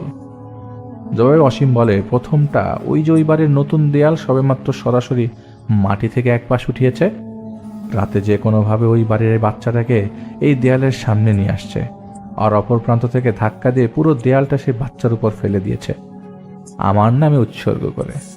আর দ্বিতীয়টা মা বেটির সাথে ছিল, মেয়েকে অনেক সুন্দর করে বুঝিয়েছে, বাচ্চা তো আর নিতে পারবি সামনে, কিন্তু এত সম্পদ কোথায় পাবি? একটাই তো, দিয়ে দে মা, থাক দিয়ে দে, মাকে দিয়ে দে, সামনে আরো নিতে পারবি। মার এত সুন্দর প্রেরণায় মেয়ে তার সবে জন্মানো 3 দিনের বাচ্চাটাকে আমার নামে উৎসর্গ করে দেয়। এই কথা শুনে সেখানে হইচই পড়ে যায়। তান্ত্রিক কোনোভাবে সবাইকে শান্ত করে এবং তান্ত্রিক বলে, তোর সব কথা আমি বিশ্বাস করেছি, কিন্তু তুই এবার বল কিসের বিনিময়ে তুই ওকে ছেড়ে চলে যাবি? জবাবে অসীম বলে, আমার হিস্সা আমাকে দিয়ে দে, আমি চলে যাব। তান্ত্রিক জবাবে বলে, আমি তোর জন্য বেশি হলে একটা পাঠা দিতে পারি। এসব নিয়ে অনেকক্ষণ তাদের মধ্যে তর্ক বিতর্ক হয়। একটা পর্যায়ে অসীম ভেতরে থাকা এন্টিটি বলে, ঠিক আছে, আমাকে এক্ষুনি একটা পাঠা দে, আমি এক্ষুনি ওকে ছেড়ে চলে যাব। যাই হোক, সেদিন কোনোভাবে একটা পাঠা দেওয়া হয় আর অসীম স্বাভাবিক হয়ে যায়। কিন্তু অপরদিকে অসীমের বোনের ও পরিবারের সাথে তার শ্বশুরবাড়ির বিশাল একটা ঝামেলার সৃষ্টি হয়ে যায়। সারা এলাকায় ওই ঘটনাগুলো ছড়িয়ে পড়ে। তার পরের দিন থেকেই মা আর মেয়ে পলাতক, পাওয়া যায় না কোথাও তাদের। গ্রামের সবাই খোঁজাখুঁজি করেও তাদের আর হদিশ পায় না। অসীমের বাবা একেবারে অসহায় হয়ে পড়েছে, সমাজে মুখ দেখাতে পারছে না। লোকজন কানাকানি করছে, কথা বলছে, রাস্তা দিয়ে হেঁটে গেলে কেউ ইশারা করছে, হাসছে, মানে সবাই ঘৃণার চোখে দেখছে। এটা হচ্ছে ওই মুহূর্তের অবস্থা। এই ঘটনা ঘটে যাওয়ার 3 দিন পর অসীমকে আর পাওয়া যাচ্ছিল না। আবারও তাকে খোঁজাখুঁজি, অসীমের আর কোনো হদিশ নেই। তার কিছুদিন পর একটা ব্যক্তি ভোরে নদীর পাড়ে কোনো একটা কাজে যাবে এমন সময় হঠাৎ তার চোখে পড়ে নদীর পাড়ের কাছে একটা গাছে অসীমের ফাঁসি দেওয়া অবস্থায় লাশ ঝুলছে। সারা গ্রামবাসীকে ডেকে আনা হয় এবং সবাই বুঝতে পারে ঘটনা স্বাভাবিক না। এইসব সইতে না পেরে অসীমের বাবাও পাগলের মতো হয়ে গেছে। কয়েকদিনের ব্যবধানে একটা সুন্দর পরিবার শেষ। অন্যদিকে সম্পূর্ণ গ্রামবাসী এখনও আতঙ্কে, কারণ এই গাছটি নিয়ে আরও অনেক ঘটনা ওখানে ঘটেছে এবং তাদের গ্রামের পণ্ডিতও পরে জানায় কেন তিনি পরের বার অসীমকে দেখতে যাননি। অসীমের ঘটনা কিন্তু এখানেই শেষ। পরবর্তীতে সেই ঘটনা সংগ্রহ করে পাঠাবো, কারণ সেই গাছ রিলেটেড কিছু ঘটনা অনেক ঘটে গেছে, যেটা হয়তো আমি রাকেশ থেকে সংগ্রহ করব। এবং আমি ধন্যবাদ জানাবো স্পেশালি সাজ্জাদ ভাইকে, যিনি সৌদি আরবে শত ব্যস্ততার মাঝেও আমাদের জন্য ঘটনা কালেকশন করছে এবং স্টিল নাও সে আরও কিছু ঘটনা প্রসেসিংয়ের মধ্যে রেখেছে। ঘটনা কালেক্ট করার সাথে সাথেই তিনি সেগুলো আমাদের কাছে পাঠাবেন। এবং তার সাথে এখানে লিয়াজও, তিনি ওখানে একটা ভালো জব করেন, যার বিধায় তিনি আশপাশ থেকে বেশ কিছু ঘটনা কালেক্ট পর্যন্ত করেন। সুতরাং যারা সৌদি আছেন, চাইলে আপনাদের কাছে কোনো ঘটনা থাকলে আপনারা সরাসরি আমাদের সাজ্জাদ ভাইয়ের সাথেও সৌদিতে দেখা করতে পারেন। তো যাই হোক, এটা হচ্ছে সাজ্জাদ ভাইয়ের ঘটনা। আমার কাছে একটা ঘটনা এসছে। তো কয়েকদিন আগে আমার এক পরিচিত ভাইয়ের সাথে দেখা হয় আর কি। এখানে দেখা হয় বলতে হচ্ছে সে বাংলাদেশ থেকে এখানে আসে এবং ঘুরতে আসার পর তার সাথে ফোনে কথাবার্তা হয়। ফোনে কথাবার্তার এক পর্যায়ে তিনি আমাকে বলেন যে তিনি যেখানে স্টে করছিলেন সেখানকার একটা ঘটনা তিনি শুনেছেন তার রুমমেটের কাছ থেকে। তিনি এখানে এসেছিলেন 3 মাসের জন্য। যা হোক সেটা একটা ডিফারেন্ট এক্সপিরিয়েন্স। সে ইউরোপ থেকে এখানে আসেন 3 মাসের জন্য। তো তখন তিনি বললেন যে যেই বাসায় তিনি উঠেছিলেন সেই রুমমেটের কাছ থেকে একটা ঘটনা তিনি কালেক্ট করেন। ঘটনাটা খুবই ছোট, খুবই সিম্পল। তিনি যখন ওই জায়গায় আসেন তখন সবাই চুপচাপ ছিল। রাতের বেলা 10টার মধ্যে সবাই ঘুমায় যেত।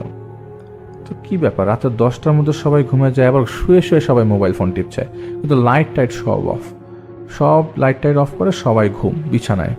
তো একটা কর্নারে যিনি থাকেন, ওই একই রুমে 3 জন থাকতো। যিনি কর্নারে থাকেন তিনি হচ্ছে জানালার পাশে। তিনি জানালার পাশে উকি দিয়ে আছেন এবং কিছুক্ষণ পর খালি উকি দিচ্ছেন। এমন অবস্থা যে তিনি এখানে লুকিয়ে আছেন, পুলিশ তাকে ধরতে এসছে, এরকম সিন। তো যিনি ঘটনাটি শেয়ার করেছেন তার নাম তায়েফ। তো তায়েফ ভাই বলে যে আমি দেখি বারবার সে জানালে উকি দিচ্ছে। তো আমি তাকে জিজ্ঞেস করলাম, যেহেতু সে ইন্ডিয়ান, তাকে আমি জিজ্ঞেস করলাম, ভাই কি হলো এই জায়গায় বারবার এরকম উকি দিচ্ছেন, সব লাইট অফ, কাল আপনারা ঠিকই ওই ড্রিঙ্ক করার জন্য গ্লাসের মধ্যে মদ নিয়েছেন, মদ নিয়ে শুয়ে আছেন, বসে আছেন, হেলান দিয়ে লাইট টাইট বন্ধ করে রেখেছেন, কারণ কি? বলে কারণ একটাই ভাই, এই জায়গায় এরকমভাবেই থাকতে হবে, এর থেকে বেশি কিছু জানতে চান না, খারাপ লাগবে, পরে থাকতে কষ্ট হবে। এখানে আসছেন 3 মাসের জন্য, ওনাদের 3 মাসের ভাড়া আগেই দিয়ে দেওয়া হয়েছে। 3 মাসের জন্য যেহেতু আসছেন, থাকেন, যদি কোনো কিছু দেখেন তো দেখলেন, না দেখলেন নাই, কিন্তু এটাই নিয়ম, এখানে 10টার মধ্যে সবাইকে বাসায় থাকতে এবং 10টার মধ্যেই শুতে হবে। 10টার বাইরে কেউ আসলে তাকে বাসায় ঢুকতে দেওয়া হবে না। বলে এটা আবার কী ধরনের নিয়ম ভাই, আমি তো টাকা পয়সা দিয়েছি, আর আপনি বারবার এরকম জানালার ফাঁকি দিয়ে উকি দিচ্ছেন কেন? তো ওই দিন রাতে তাকে কেউ কিছু বলে নাই। তিনি যখন ঘুমাতে যান রাতে 1টার দিকে পুরো বাসাটার মধ্যে এক ধরনের ফিসফিসানি শুরু হয়ে যায়। মনে হচ্ছে পাশের ঘর থেকে কেউ ফিসফিস করছে, ফিসফিসটা 1 ফিট দূরত্ব থেকে হয়ে আবার অন্য জায়গায় চলে যাচ্ছে। কেউ ফিসফিস করছে কিন্তু দেখা যাচ্ছে না কাউকে। সবাই সজাগ, ওই বাসায় সবাই সজাগ, ওই ড্রিঙ্ক করছে, ফোনে কথা বলছে, কিন্তু লাইট টাইট সব বন্ধ। মুভমেন্ট ওই খাটের উপরে, কেউ মুভ করছে না, হাঁটছে না, কোথাও যাচ্ছে না। বাথরুমে গেলেও একজন আরেকজনের কাছ থেকে সাহায্য নিচ্ছে বাথরুমে যাওয়ার জন্য। তো রাত তখন 1টা বেজে গেছে অলরেডি। তো তিনি দেখলেন যে পুরো বাসাটা গরম হয়ে গেছে, ওই সময় গরম সিজন না, পুরো বাসাটা গরম হয়ে গেছে। তো ওই মুহূর্তে তিনি আসলে 3 মাসের টাকা যেই ভাইকে দিয়েছিলেন, সেই ভাইকে বলেন যে ভাই আসলে আপনি কি হিটারটা একটু বন্ধ করবেন, এত তো শীত পড়ে নাই, হিটারটা ছাড়ছেন, খুব গরম লাগতেছে। বলে কোনো সমস্যা নেই, এভাবেই সহ্য করেন, আমাদেরও গরম লাগতেছে, হিটার ছাড়া হয় নাই।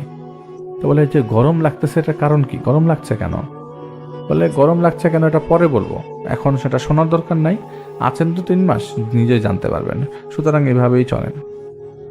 তো তিনি প্রথমে বুঝতে পারেন নাই, প্রথমে 1-3-4 দিন এরকম হঠাৎ রাত্রেবেলা বাসার মধ্যে, সারাদিন কোনো সমস্যা না, রাত্রে 12টা-1টার পর বাসাটা গরম হয়ে যায়। তো তিনি বলেন যে ভাই দেখেন এরকম করলে তো আমি থাকতে পারবো না। 2 দিন পর বলতেছে পুরো বাসাটা গরম হয়ে যাচ্ছে, রাত্রেবেলা ঘুমাতে পারি না, কালকে রাত্রেবেলা খুব অস্বস্তি লেগেছে, পুরো বাসা গরম হয়ে যাওয়ার পর আমি ঘেমেছি, আপনি আমাকে বলেন ঘটনাটা কি? বলে ঘটনাটা কিছুই না, ঘটনাটা ভুল, কোনো কিছু না, আপনি নর্মালি থাকেন, শুধু এটা নিয়ে ভাইবেন না, একটু গরম লাগলে বাসার বাইরের থেকে আপনি হাওয়া লাগিয়ে নিয়ে আসেন। তো অদ্ভুত আচরণ করছিল তার ওই রুমমেটগুলা। তো ওইখানে পাশের রুমে আরেকজন ছিলেন, তিনি একা থাকতেন রুমের মধ্যে। তিনি একদিন হঠাৎ করে বাসার মধ্যে সবাই নাই, কাজে চলে গেছে, ওই মুহূর্তে তিনি আর তাইব ভাই বাসায় একা। বললো যে কী ব্যাপার ভাই, আপনি রাত্রেবেলা কালকে এরকম সময়ে রাত্রেবেলা 3টা-4টার দিকে, ভোর 3টা-4টার দিকে আপনি বাইরে দাঁড়িয়েছিলেন, কারণ কি? আমি জানালা দিয়ে দেখলাম আপনি বাইরে দাঁড়িয়ে আছেন। বলছি আরে ভাই কি বলবো, আমি যে রুমে থাকি সেই রুমে যে 2জন মানুষ থাকে আমার সাথে, আমি তো ভাড়া দিলাম, কিন্তু বুঝলাম না আমি যে এই লোকগুলা আমাকে, ইন্ডিয়ান লোক, বলে যে চুপচাপ থাকেন, কথা বললেন না, বাসা গরম হয়ে যাচ্ছে। তো এটা যদি আগে বলতো তাহলে আমি বাসাটা নিতাম না, এরকম ঝামেলা থাকলে তো আমি নিতাম না অবশ্যই। বলে তখন ওই লোক বলতেছে যে দেখেন এইখানে অ্যাটলিস্ট 10 দিন থেকে তারপরে চলে যান, যেহেতু আসেন এখানে কষ্ট করে 10 দিন থাকেন, তারপর চলে যান, আমি আপনাকে এর থেকে আর বেশি কিছু বলতে পারবো না। তো এরপরে তিনি আর কোনো কথাবার্তা বলেন না।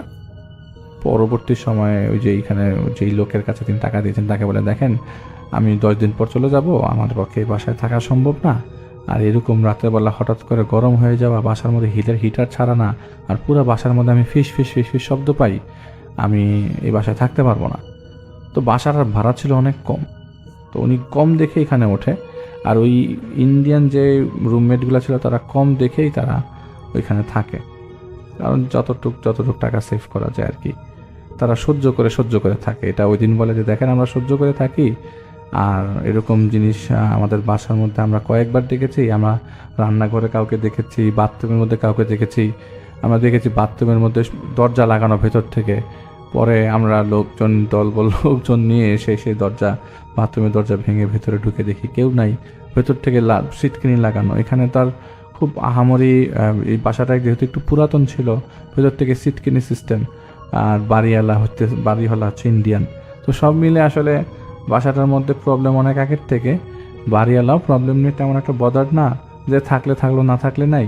আর বাসাটা কম ভাড়া, অনেকে ছেড়ে ছেড়ে চলে যেতে যেতে তারা দুজন আসলে যাচ্ছিল না, তারা ওই জিনিসটাকে অ্যাডপ্ট করে নিয়েছিল। তো তাদের কাছে কোনো সমস্যা হতো না, কারণ তারা রাত্রে 10টা 10:30টার দিকে এরকম শুয়ে পড়তো। তো তাদের অভ্যাসই হয়ে গেছিলো যে ওই বাসার নিচে কারো উপস্থিতি টের পাওয়া, টু বি অনেস্ট উপস্থিতি টের পাওয়া। তো তিনি বললেন যে পাশের লোকটা তাহলে কি, পাশের লোকটা যে থাকেন তিনি তিনি তার রুমে আমাকে শিফট করে দেন, তাইলে তো হয়, তার রুমটা কি গরম হয়ে যায়? তখন ওই দুইজন বলে যে পাশের লোকটা মানে?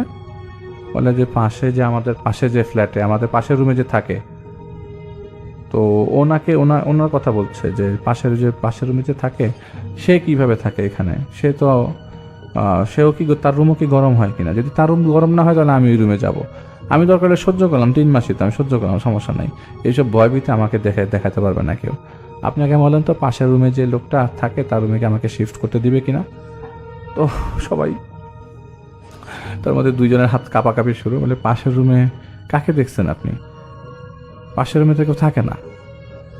তখন তায়েফ ভাইয়ের অবস্থা খারাপ হয়ে যায় যে পাশের রুমে তো কেউ থাকে না, তাহলে আমি কার সাথে কথা বললাম? খালি ভাবছিল যে এটা স্বপ্ন দেখলাম নাকি বাস্তব, স্বপ্ন দেখলাম নাকি বাস্তব। তো তিনি আসলে খুব অবাক হয়ে যায়। তো সেখানে ওই যে 10 দিনের কথা বলেছিল, 10 দিন পর নাকি সমস্যা হবে না, পরে তিনি 10 দিন পর ওই জায়গাটা ছেড়ে আরেকটা বাসায় নিয়ে ফেলেন। মানে এটা আরও দূরের থেকে দূরে বাসা নেয়, যেহেতু তার 3 মাসের জায়গায় থাকতে হতো, একটা কাজে তিনি আসলে সেটেলমেন্টের জন্য আসছিলেন। যাই হোক, সেটা তার একটা পার্সোনাল বিষয়, তিনি এখানে আসছিলেন। কিন্তু ওই বাসাটার মধ্যে সেই দুইজন ইন্ডিয়ান এখনও থাকে এবং তিনি বলে ওই বাসায় যাওয়া সম্ভব না। ওই বাসাটা এমন একটা জায়গায়, আশপাশে কোনো ঘরবাড়ি নাই, চারিপাশে গাছগাছালি গাছপালা। ওই বাসা থেকে মিনিমাম 1 মাইল দূরে ড্রাইভ করে যাওয়ার পর আরেকটা বাসা, মানে চারিপাশে জঙ্গল ঘেরা। ওই বাসাগুলো এরকমই ওই জায়গাটার মধ্যে, এটা একটু কান্ট্রি সাইডের মধ্যে পড়ছে। তো এখানে আর থাকবে না তিনি। আর ওই জায়গাগুলোতে একটু ভাড়া কম, অনেক কম, উইকলি 40-50 পাউন্ডসের মতো, খুবই কম। তো একটা মানুষের দেখা যায় সর্বোচ্চ 200 পাউন্ড মাসে থাকা হয়ে যায়। তো অনেকেই এখানে টাকা সেভ করার জন্য ওই জায়গায় থাকে। তো যাই হোক, কোন এলাকায় সেটা বলছি না, এটা একটা ঘটনা পাঠিয়েছেন আমাকে তায়েফ ভাই, তার সাথে আমার কথা হয়েছিল কিছুদিন আগে, যেহেতু তিনি ইউরোপ থেকে এখানে এসছেন কিছু 3 মাস থাকার জন্য, তার কাছ থেকে ঘটনাটা কালেক্ট করলাম। ঘটনাটির স্থান নড়াইল জেলার লোহাগাড়া উপজেলার শালনগর ইউনিয়নে। আর ঘটনাটির সময় যখন শুরু হয়, এটি মোটামুটি 1996 সাল থেকে 2005-6 সালের মধ্যবর্তী সময়। এই প্রায় 10 বছরের একটি টাইম রেঞ্জ রয়েছে এখানে। শালনগর ইউনিয়নে একজন ফকির বা কবিরাজ আমরা যেটাকে বলি, বা তান্ত্রিক বলি, যেটা সাধারণত গ্রামের ভাষায় তাদের নামের শেষে ফকির শব্দটা যোগ করা হয়, এমন একজন ফকির ছিলেন। তার নাম হচ্ছে এনায়েত ফকির। উনি জিনে ধরা, ঝাড়ফুঁক, এই রিলেটেড বিষয়গুলো ট্রিটমেন্ট করতেন। ওনার আরেকটি শখ ছিল, নেহায়েত শখের বসে উনি কাজটি করতেন, সেটি হচ্ছে ওনার একটা ঘোড়া ছিল। গ্রামের বিভিন্ন মেলায় ঘোড়দৌড় প্রতিযোগিতা হতো, এখনো হয়তো বা কোনো কোনো জায়গায় হয়, কিন্তু আগের মতো এখন আর সেরকম দেখা যায় না। তো নড়াইল জেলায় ঘোড়দৌড় প্রতিযোগিতাটা এটা বেশ জনপ্রিয়। তো উনি এই নিজের যে ঘোড়াটি ছিল, এই ঘোড়াটি নিয়ে সেই ঘোড়দৌড় প্রতিযোগিতায় অংশ নিতেন, এবং ওনার ঘোড়ার সাথে দৌড়ে অন্য কোনো ঘোড়া সাধারণত পারত না। উনি 1995-96 সাল থেকে ঘোড়াপালা শুরু করেন এবং বিভিন্ন মেলায় বা বিভিন্ন অনুষ্ঠানে ঘোড়দৌড় প্রতিযোগিতায় উনি ওনার ঘোড়াটা নিয়ে যেতেন এবং জয়লাভ করতেন। অধিকাংশ সময় ফার্স্ট প্রাইজটাই ওনার ঘোড়াটাকে কেন্দ্র করে মানে উনি পেতেন। সময়টি ছিল 2002 সালের দিকে। শালনগর ইউনিয়নে একটি নামকরা মেলা হচ্ছিল। এই মেলায় ঘোড়দৌড়ের 3টা ইভেন্ট ছিল। উনি 3টা ইভেন্টেই ওনার ঘোড়ার মানে ওনার যে ঘোড়ার সেটি নিয়ে যে সেখানে যাবেন, সেটার জন্য তিনি নাম এনরোল করান। ঘোড়ার দৌড়ের প্রতিযোগিতাটা এমন ছিল যে ঘোড়াটা একটা লাইনের একটা জায়গা থেকে ছেড়ে দেওয়া হবে, ঘোড়াগুলো দৌড়ে একটা জায়গায় গিয়ে আবার ফিরে আসতে হবে, কিন্তু ঘোড়ার উপরে কোনো মানুষ থাকা যাবে না। প্রথম রাউন্ডে ওনার ঘোড়া সহ আরো অনেকের ঘোড়া শুরু করে তাদের প্রতিযোগিতা। সেখানে এনায়েত ফকিরের ঘোড়াটি প্রথম স্থান অধিকার করে। কিন্তু অদ্ভুত ব্যাপার হচ্ছে, ওখানে অন্য যে ঘোড়াগুলি ছিল এর অধিকাংশ ঘোড়াগুলোই এক করে আসে না। মানে তারা দৌড় শুরু করেছে এবং একটা জায়গায় যায় ফিরে আসার সময় তারা ফিনিশ লাইনে না এসে অন্যদিকে দৌড়ে চলে গেছে। মালিকরা সেই ঘোড়াগুলোকে আবার ধরে নিয়ে এসেছে। তো অদ্ভুত ব্যাপার, ঘোড়াগুলো তো পরে আসলেও ফিনিশ লাইনে তো আসার কথা, কিন্তু সেগুলো কেন আসছে না?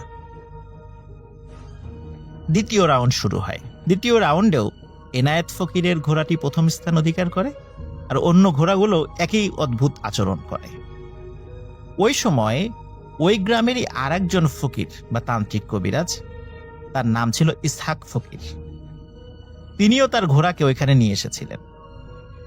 দুইবার দুইটা ইভেন্টে ঘোড়াকে নামিয়ে তিনি ফল পেলেন না, মানে জয়লাভ করতে পারেননি। কিন্তু একটা বিষয় আঁচ করতে পেরেছিলেন, কারণ তিনি নিজেও একজন তান্ত্রিক বা ফকির বা কবিরাজ ছিলেন।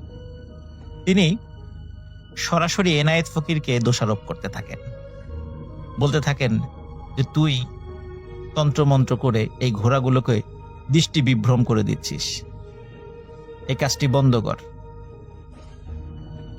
ন্যায়ভাবে প্রতিযোগিতায় অংশগ্রহণ কর। এনায়েত ফকির বিষয়টি অস্বীকার করে। ইসহাক ফকির বারবার যখন এনায়েত ফকিরকে দোষারোপ করছিল, একটি পর্যায়ে এনায়েত ফকিরের সাথে ইসহাক ফকিরের হাতাহাতি শুরু হয়ে যায়। যাই হোক, এনায়েত ফকির বলে যে থার্ড রাউন্ডেও আমার ঘোড়াটি প্রথম হবে, তুই যা পারিস কর। সত্যি থার্ড রাউন্ডেও এনায়েত ফকিরের ঘোড়াটি প্রথম স্থান অধিকার করে। ইসহাক ফকিরের ঘোড়াটি অন্যান্য ঘোড়ার মতো দিগ্ভ্রান্ত হয়ে অন্যদিকে চলে যায়। ইসহাক ফকির এবারও এসে এনায়েত ফকিরকে দোষারোপ করে এবং গালিগালাজ করতে থাকে। আবারও শুরু হয়ে যায় দুজনের মধ্যে হাতাহাতি। মানুষজন এসে তাদেরকে থামায়। ইসহাক ফকির এনায়েত ফকিরকে হুমকি দেয়, তোকে আমি দেখে নেব, এই বলে ইসহাক ফকির চলে যায়। এনায়েত ফকির তার ঘোড়াটিকে নিয়ে বিজয়ের বেশে বাড়িতে ফিরে আসে। 3টা পুরস্কার পেয়েছে সে। তার স্ত্রীকে বলে তার এই সফলতার কথা। স্ত্রী খুশি হয় এবং তার একটা ছোট ছেলে সন্তানও ছিল, সেও খুশি হয়। ঘোড়াটিকে সুন্দর করে গোসল করিয়ে খাইয়ে দিয়ে ঘোড়ার আস্তা বলে রেখে দেয়।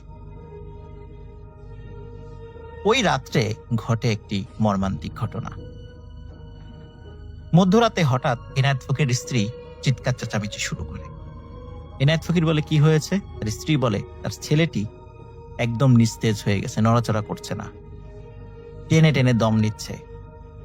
এনায়েত ফকির ওনার যে তন্ত্রমন্ত্র ঝাড়ফুঁক জানা ছিল, দ্রুত ঝাড়ফুঁক করে। তখন যখন দেখে যে কোনো উন্নতি হচ্ছে না, তখন আর বাড়ি থেকে কয়েকটা বাড়ি দূরে একটি ভ্যানওয়ালাকে ডেকে তোলে, বলে যে দ্রুত উপজেলা সদর হসপিটালে নিয়ে যেতে হবে, মানে স্বাস্থ্য কমপ্লেক্স যেটা।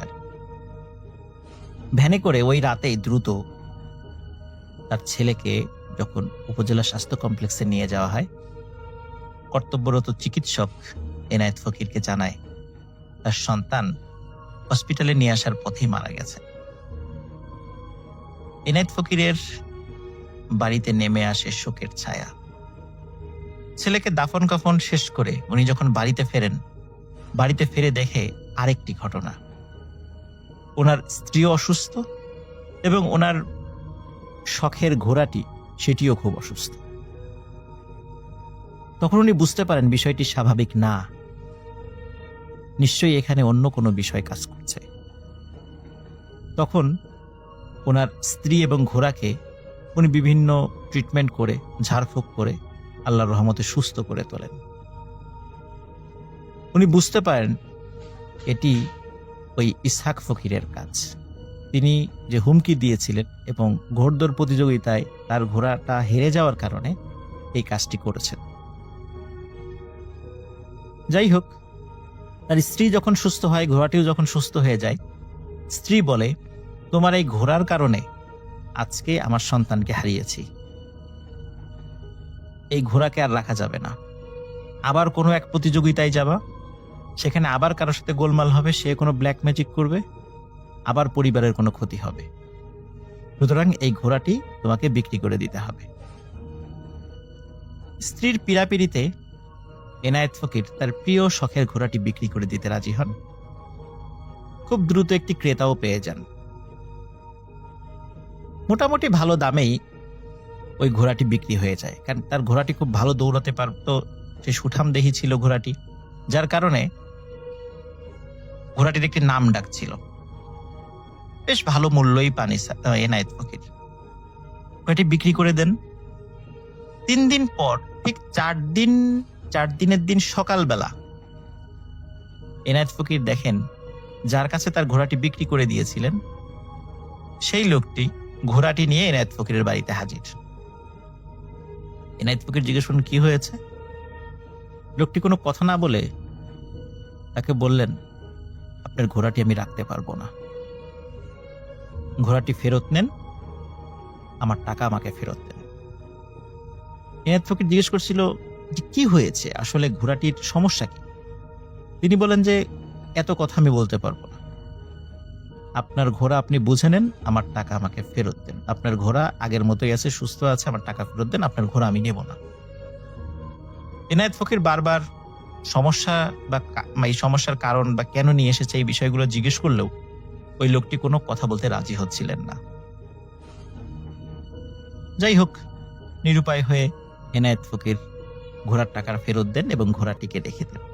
লোকটি যখন চলে যায়, যাওয়ার সময় আশেপাশের লোকজনের কাছে তিনি বলছিলেন যে এনায়েত ফকির একটা বাটপার লোক, একটা দোষের ঘোড়া আমাকে বিক্রি করে দিয়ে আমার কাছ থেকে টাকা নিয়েছিল, ও কাজটি ভালো করে নাই, এই বলে উনি চলে যান। যাই হোক, কয়েকদিন পর আরেকজন ক্রেতার কাছে এনায়েত ফকির ঘোড়াটি বিক্রি করে দেন। যেই লোক ঘোড়াটি কিনে নিয়ে যান উনিও ঠিক 4 দিনের মাথায়, সকালে না বিকালের দিকে ঘোড়াটি নিয়ে এনায়েত ফকিরের বাড়িতে হাজির। এনায়েত ফকির তো অবাক। এনায়েত ফকির জিজ্ঞেস করেন কি হয়েছে। তখন এনায়েত ফকিরকে ওই লোকটি বলেন, আপনার ঘোড়াটি আমি রাখতে পারবো না, ঘোড়া ফেরত নেন, আমাকে টাকা ব্যাক দেন। এনায়েত ফকির জিজ্ঞেস করে কি হয়েছে, সমস্যা আমাকে বলতেই হবে। তখন লোকটি বলেন, আপনার ঘোড়ার সমস্যা আছে। বলে কি সমস্যা, তার কি শারীরিক কোনো সমস্যা? বলেন না, আপনার ঘোড়ার কারণে বিগত 3 রাত আমাদের পরিবারের সদস্যরা কেউ ঘুমাতে পারে না, তারা দিনের বেলা ঘুমায়, রাত্রে ঘুমাতে পারে না। এনায়েত ফকির লোকটির কথা শুনে খুবই অবাক হয়। লোকটির কাছে আরো কিছু জানতে চান। তখন লোকটি যে বিষয়টি বলে গা শিউরে ওঠার মতো একটি বিষয়। লোকটি বলেন, যেদিন এনায়েত ফকিরের কাছ থেকে তিনি ঘোড়াটি কিনে নিয়ে যান, রাতের বেলা ঘোড়াটিকে একটি ঘরে রেখে দেন। রাত যখন একটু গভীর হয়েছে এবং ওই বাড়ির সদস্যরা যখন একটু ঘুম ভাব, হঠাৎ একজন মহিলার নাকি সুরে কান্না তাদের কানে ভেসে আসে। তারা চিন্তা করেন এই কান্নাটি কোথা থেকে আসছে। ঘর থেকে বের হয় তারা। বের হয়ে তারা বুঝতে পারেন এই কান্নার শব্দটি ঘোড়া যেই ঘরটিতে রাখা হয়েছে সেখান থেকে আসছে। তারা যখন ঘোড়ার ওই ঘরের দরজা খুলে ভিতরে ঢোকেন, সাথে সাথে ওই কান্নার শব্দটি বন্ধ হয়ে যায়। তারা আশেপাশে খুঁজে দেখেন কাউকে দেখা যায় কিনা, না, কাউকে দেখা যায় না। আবার তারা ঘরে এসে শুয়ে পড়েন। যখনই তারা আবার একটু ঘুম ভাব এসেছে, ওই কান্নার শব্দটি তাদের কানে ভেসে আসে এবং কান্নার শব্দটি ক্রমশ তীব্র হতে থাকে। কেউ যে ঘুমিয়ে পড়বে সে উপায় নেই, শব্দটি আস্তে আস্তে তীব্র হতে থাকে। তারা আবার ঘর থেকে বের হয়। তারা বুঝতে পারে এই কান্নার শব্দটি ওই ঘোড়ার ঘর থেকে আসছে। আবারও যখন ঘোড়ার ঘরে যায়, তারা কোনো কান্নার শব্দ পায় না, থেমে যায় সেই শব্দ। এভাবে সারাটি রাত তারা ঘুমাতে পারে না। সকালের দিকে যখন সূর্য ওঠে, তখন আর সেই কান্নার শব্দ শোনা যায় না। তখন এই সারা রাতের নিদ্রাহীনতার কারণে বাড়ির সব বেলা পর্যন্ত ঘুমিয়ে থাকে। পরের দিন একই ঘটনা ঘটে, কিন্তু সেদিন কালকের তুলনায় কান্নার শব্দটা আরো বেশি। একই রকম ভাবে তারা যখন ঘোড়ার ঘরে ঢোকে তখন দেখে একদম শান্ত, কোনো শব্দ নেই। আবার ঘরে আসলে আবার কান্নার শব্দ, ক্রমশ জোরালো হয়, কোনোভাবেই তারা ঘুমাতে পারে না। তৃতীয় দিন রাত্রে যখন একই ঘটনা ঘটতে থাকে এবং সেবার অসহনীয় পর্যায়ের জোরে জোরে কান্নার আওয়াজ, তখন তারা আর সহ্য করতে পারে না। তখন বাড়ির সদস্যরা সিদ্ধান্ত নেয় ঘোড়াটিকে একটি মাঠের মধ্যে বেঁধে রাখা। ঘোড়াটিকে যখন মাঠের মধ্যে বেঁধে রাখা হয় তখন ওই ঘরে আর কোনো কান্নার শব্দ শোনা যায় না। বাড়ির সদস্যরা সিদ্ধান্ত নেয় সকাল হলে এই ঘোড়াটিকে তাদের মালিকের কাছে, মানে আগের মালিকের কাছে ফিরিয়ে দিয়ে টাকা ফেরত নিয়ে আসা। কারণ আগের মালিক হয়তোবা ইচ্ছাকৃতভাবে এই ঘোড়াটি কাছে রাখতে পারেনি, এই সমস্যার কারণে তাদের কাছে বিক্রি করে দিয়েছে এবং এই সমস্যার কথাটা তাদেরকে জানায়নি। এই চিন্তা করে তারা সিদ্ধান্ত নেয় ঘোড়াটিকে ফেরত দেওয়া হবে। যেহেতু অনেক রাত পর্যন্ত ওই রাত্রেও তারা ঘুমাতে পারেনি, বেশ বেলা পর্যন্ত ঘুমিয়ে দুপুরের পরে খাওয়া দাওয়া করে ওই লোকটি ঘোড়া নিয়ে রওনা দেয়। বিকালে এসে এনায়েত ফকিরের বাড়িতে পৌঁছায়। এনায়েত ফকিরকে যখন এই বিষয়গুলি খুলে বলে, এনায়েত ফকির খুবই অবাক হয়, কারণ এতদিন ধরে এই ঘোড়াটি তিনি পেলেছেন, কখনো এই সমস্যা হয়নি। তবে হঠাৎ কেন এই সমস্যা এখন দেখা দিচ্ছে? উনি কিছুটা বুঝতে পারেন। এর মধ্যে যেটি হয় সেটি হচ্ছে এনায়েত ফকিরের আবার সবকিছু স্বাভাবিক হতে শুরু করে। এনায়েত ফকিরের বাড়িতে ঘোড়াটি আসার পর তখন কিন্তু আস্তাবল থেকে আর কোনো কান্নার শব্দ ভেসে আসে না। কিন্তু এনায়েত ফকির দেখে যে ঘোড়াটিকে যখন ঘোড়ার জন্য নির্ধারিত যে জায়গাটি সেখানে রাখা হয়, ওই ঘোড়াটি অঝোর ধারায় কাঁদতে থাকে, কিন্তু কোনো মহিলার নাকি সুরে কান্না আর ভেসে আসে না। এনায়েত ফকির চিন্তা করে যে ঘোড়াটিকে আর হয়তো বা আস্তাবলে রাখা যাবে না, তাকে মাঠে কোনো একটা জায়গায় রাত্রে বেঁধে আসতে হবে, কারণ ঘোড়াটির নিশ্চয়ই কোনো সমস্যা হয়েছে যেটি তিনি বুঝতে পারছেন না। যাই হোক, এর মধ্যে পেরিয়ে যায় প্রায় 2 থেকে 2.5 বছর। এনায়েত ফকিরের ঘর আলো করে আরেকটি পুত্র সন্তান, সেও বড় হতে থাকে। একদিন দুপুরবেলা একটি ভ্যান এনায়েত ফকিরের বাড়িতে আসে। এনায়েত ফকির দূর থেকে দেখে ভ্যানের উপর একটি মানুষ শোয়া। ভ্যানটি এনায়েত ফকিরের বাড়ির দিকে আসছে। এনায়েত ফকিরের বাড়িতে যখন ভ্যানটি আসে তখন দেখে ভ্যানের উপর একদম শুকনো লিকলিকে একজন মানুষ শুয়ে আছে, খুবই অসুস্থ, হাড্ডিসার হয়ে গেছে। এনায়েত ফকির দেখে চিনতে পারেন এই লোকটি আর কেউ নয়, সেই ইসহাক ফকির। ইসহাক ফকিরের উঠে বসার শক্তি শরীরে ছিল না। ইসহাক ফকির শুয়ে শুয়েই এনায়েত ফকিরকে বলতে থাকে যে, ভাই, আমি বিশাল এক অন্যায় করেছি। মেলায় তোমার সাথে ঝগড়াঝাটি করে তোমার পরিবারের উপর আমি ব্ল্যাক ম্যাজিক করেছিলাম, যার কারণে তোমার সন্তান মারা যায়। তোমার স্ত্রী এবং ঘোড়ার উপরও করেছিলাম, কিন্তু তারা সুস্থ হয়ে গেছে। তুমি তোমার সন্তানকে মৃত দেখে আমার উপর ক্ষিপ্ত হয়ে তুমি আমার উপর ব্ল্যাক ম্যাজিক করেছো। আমারও সন্তান মারা গেছে, আমার স্ত্রী মারা গেছে, আমিও মৃত্যু শয্যায়। তুমি আমাকে ক্ষমা করে দাও, আমার উপর থেকে তোমার ব্ল্যাক ম্যাজিক তুলে নাও আর আমাকে মাফ করে দিও। এনায়েত ফকির ইসহাক ফকিরের উপর এতটাই ক্ষিপ্ত ছিল যে তাকে ক্ষমা করে না এবং ওই মৃত্যু শয্যায় ইসহাক ফকিরকে দূর দূর করে বাড়ি থেকে বের করে দেয়। এনায়েত ফকিরের স্ত্রী এই ঘটনাটি দূর থেকে দেখছিল। তিনি বলছিলেন যে, আমাদের তো এক সন্তান চলে গেছে, আল্লাহর একটা সন্তান দিয়েছে, তুমি তাকে মাফ করে দাও। কিন্তু এনায়েত ফকির তার স্ত্রীর কথা শোনে না।